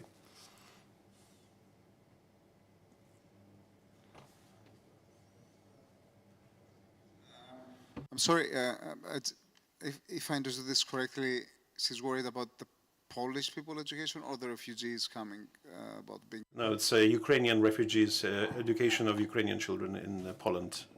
education for schooling for Ukrainian children.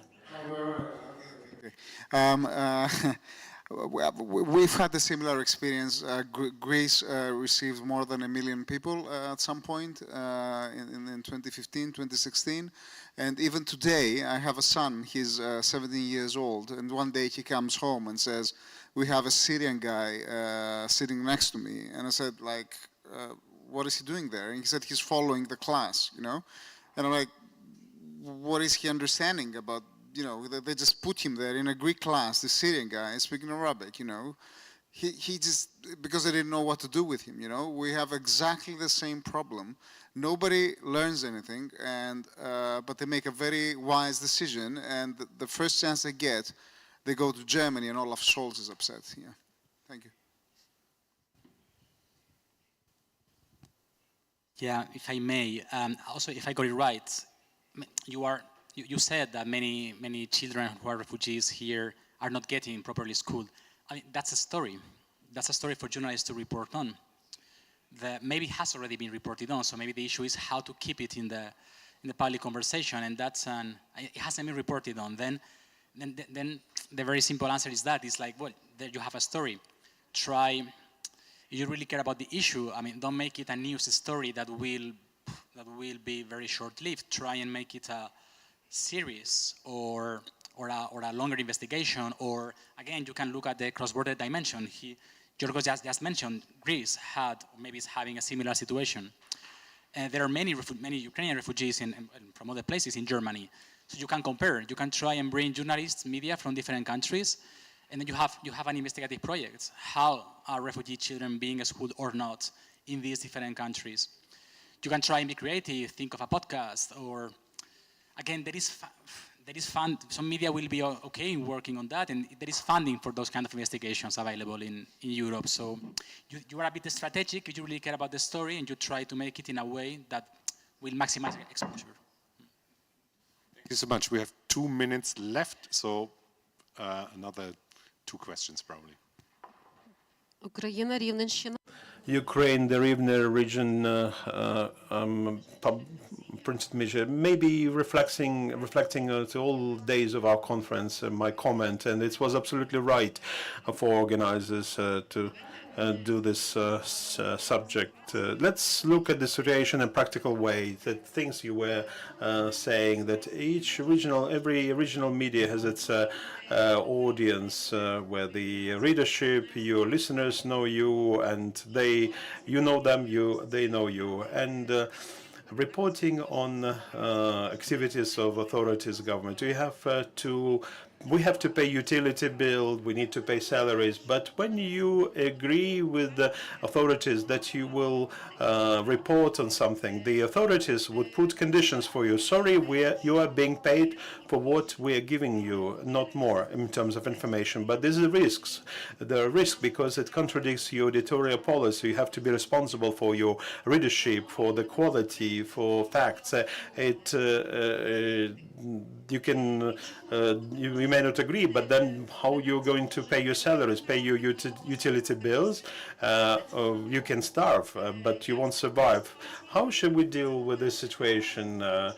Going for those compromises again, firstly, and secondly, as a result of it, thanks to the support of the international community, thanks to the funding, we take European funding to be independent at home, to be resilient. And majority of us who came here, the Ukrainian journalists, those have a tale in Ukraine. 2 frogs fell into milk. One got drowned immediately, but the other one was fighting. They turned milk into butter and survived in this way. This is a noble case when you're trying to keep your readership, your audience informed, but at the same time you depend on the salaries, utility bills to pay. Either you go to cooperate with those who pay you and you lose your integrity. From your experience, what shall we choose in this dilemma? Thank you.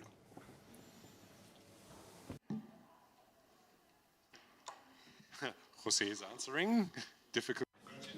Yeah, I mean, maybe a comment rather than a proper answer. But if I got it right, you said in the case of some regional media in Ukraine, they receive funding from the government or some sort of direct support, you said. Because if that's the case, then of course those media are not independent. So what you want is to regain independence. You want not to have to depend on the government you are supposed to keep accountable.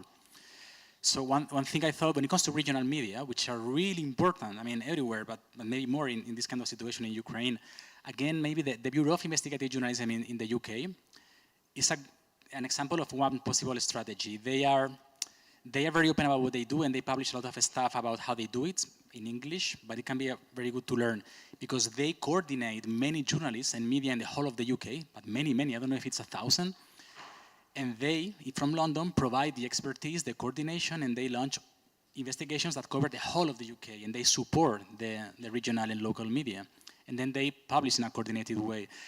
So if that were something like that were possible in Ukraine, regional media coming together and someone acting as coordinator, that can give you a way to not to have to rely on that kind of support from the government. So that could be maybe one step in the right direction.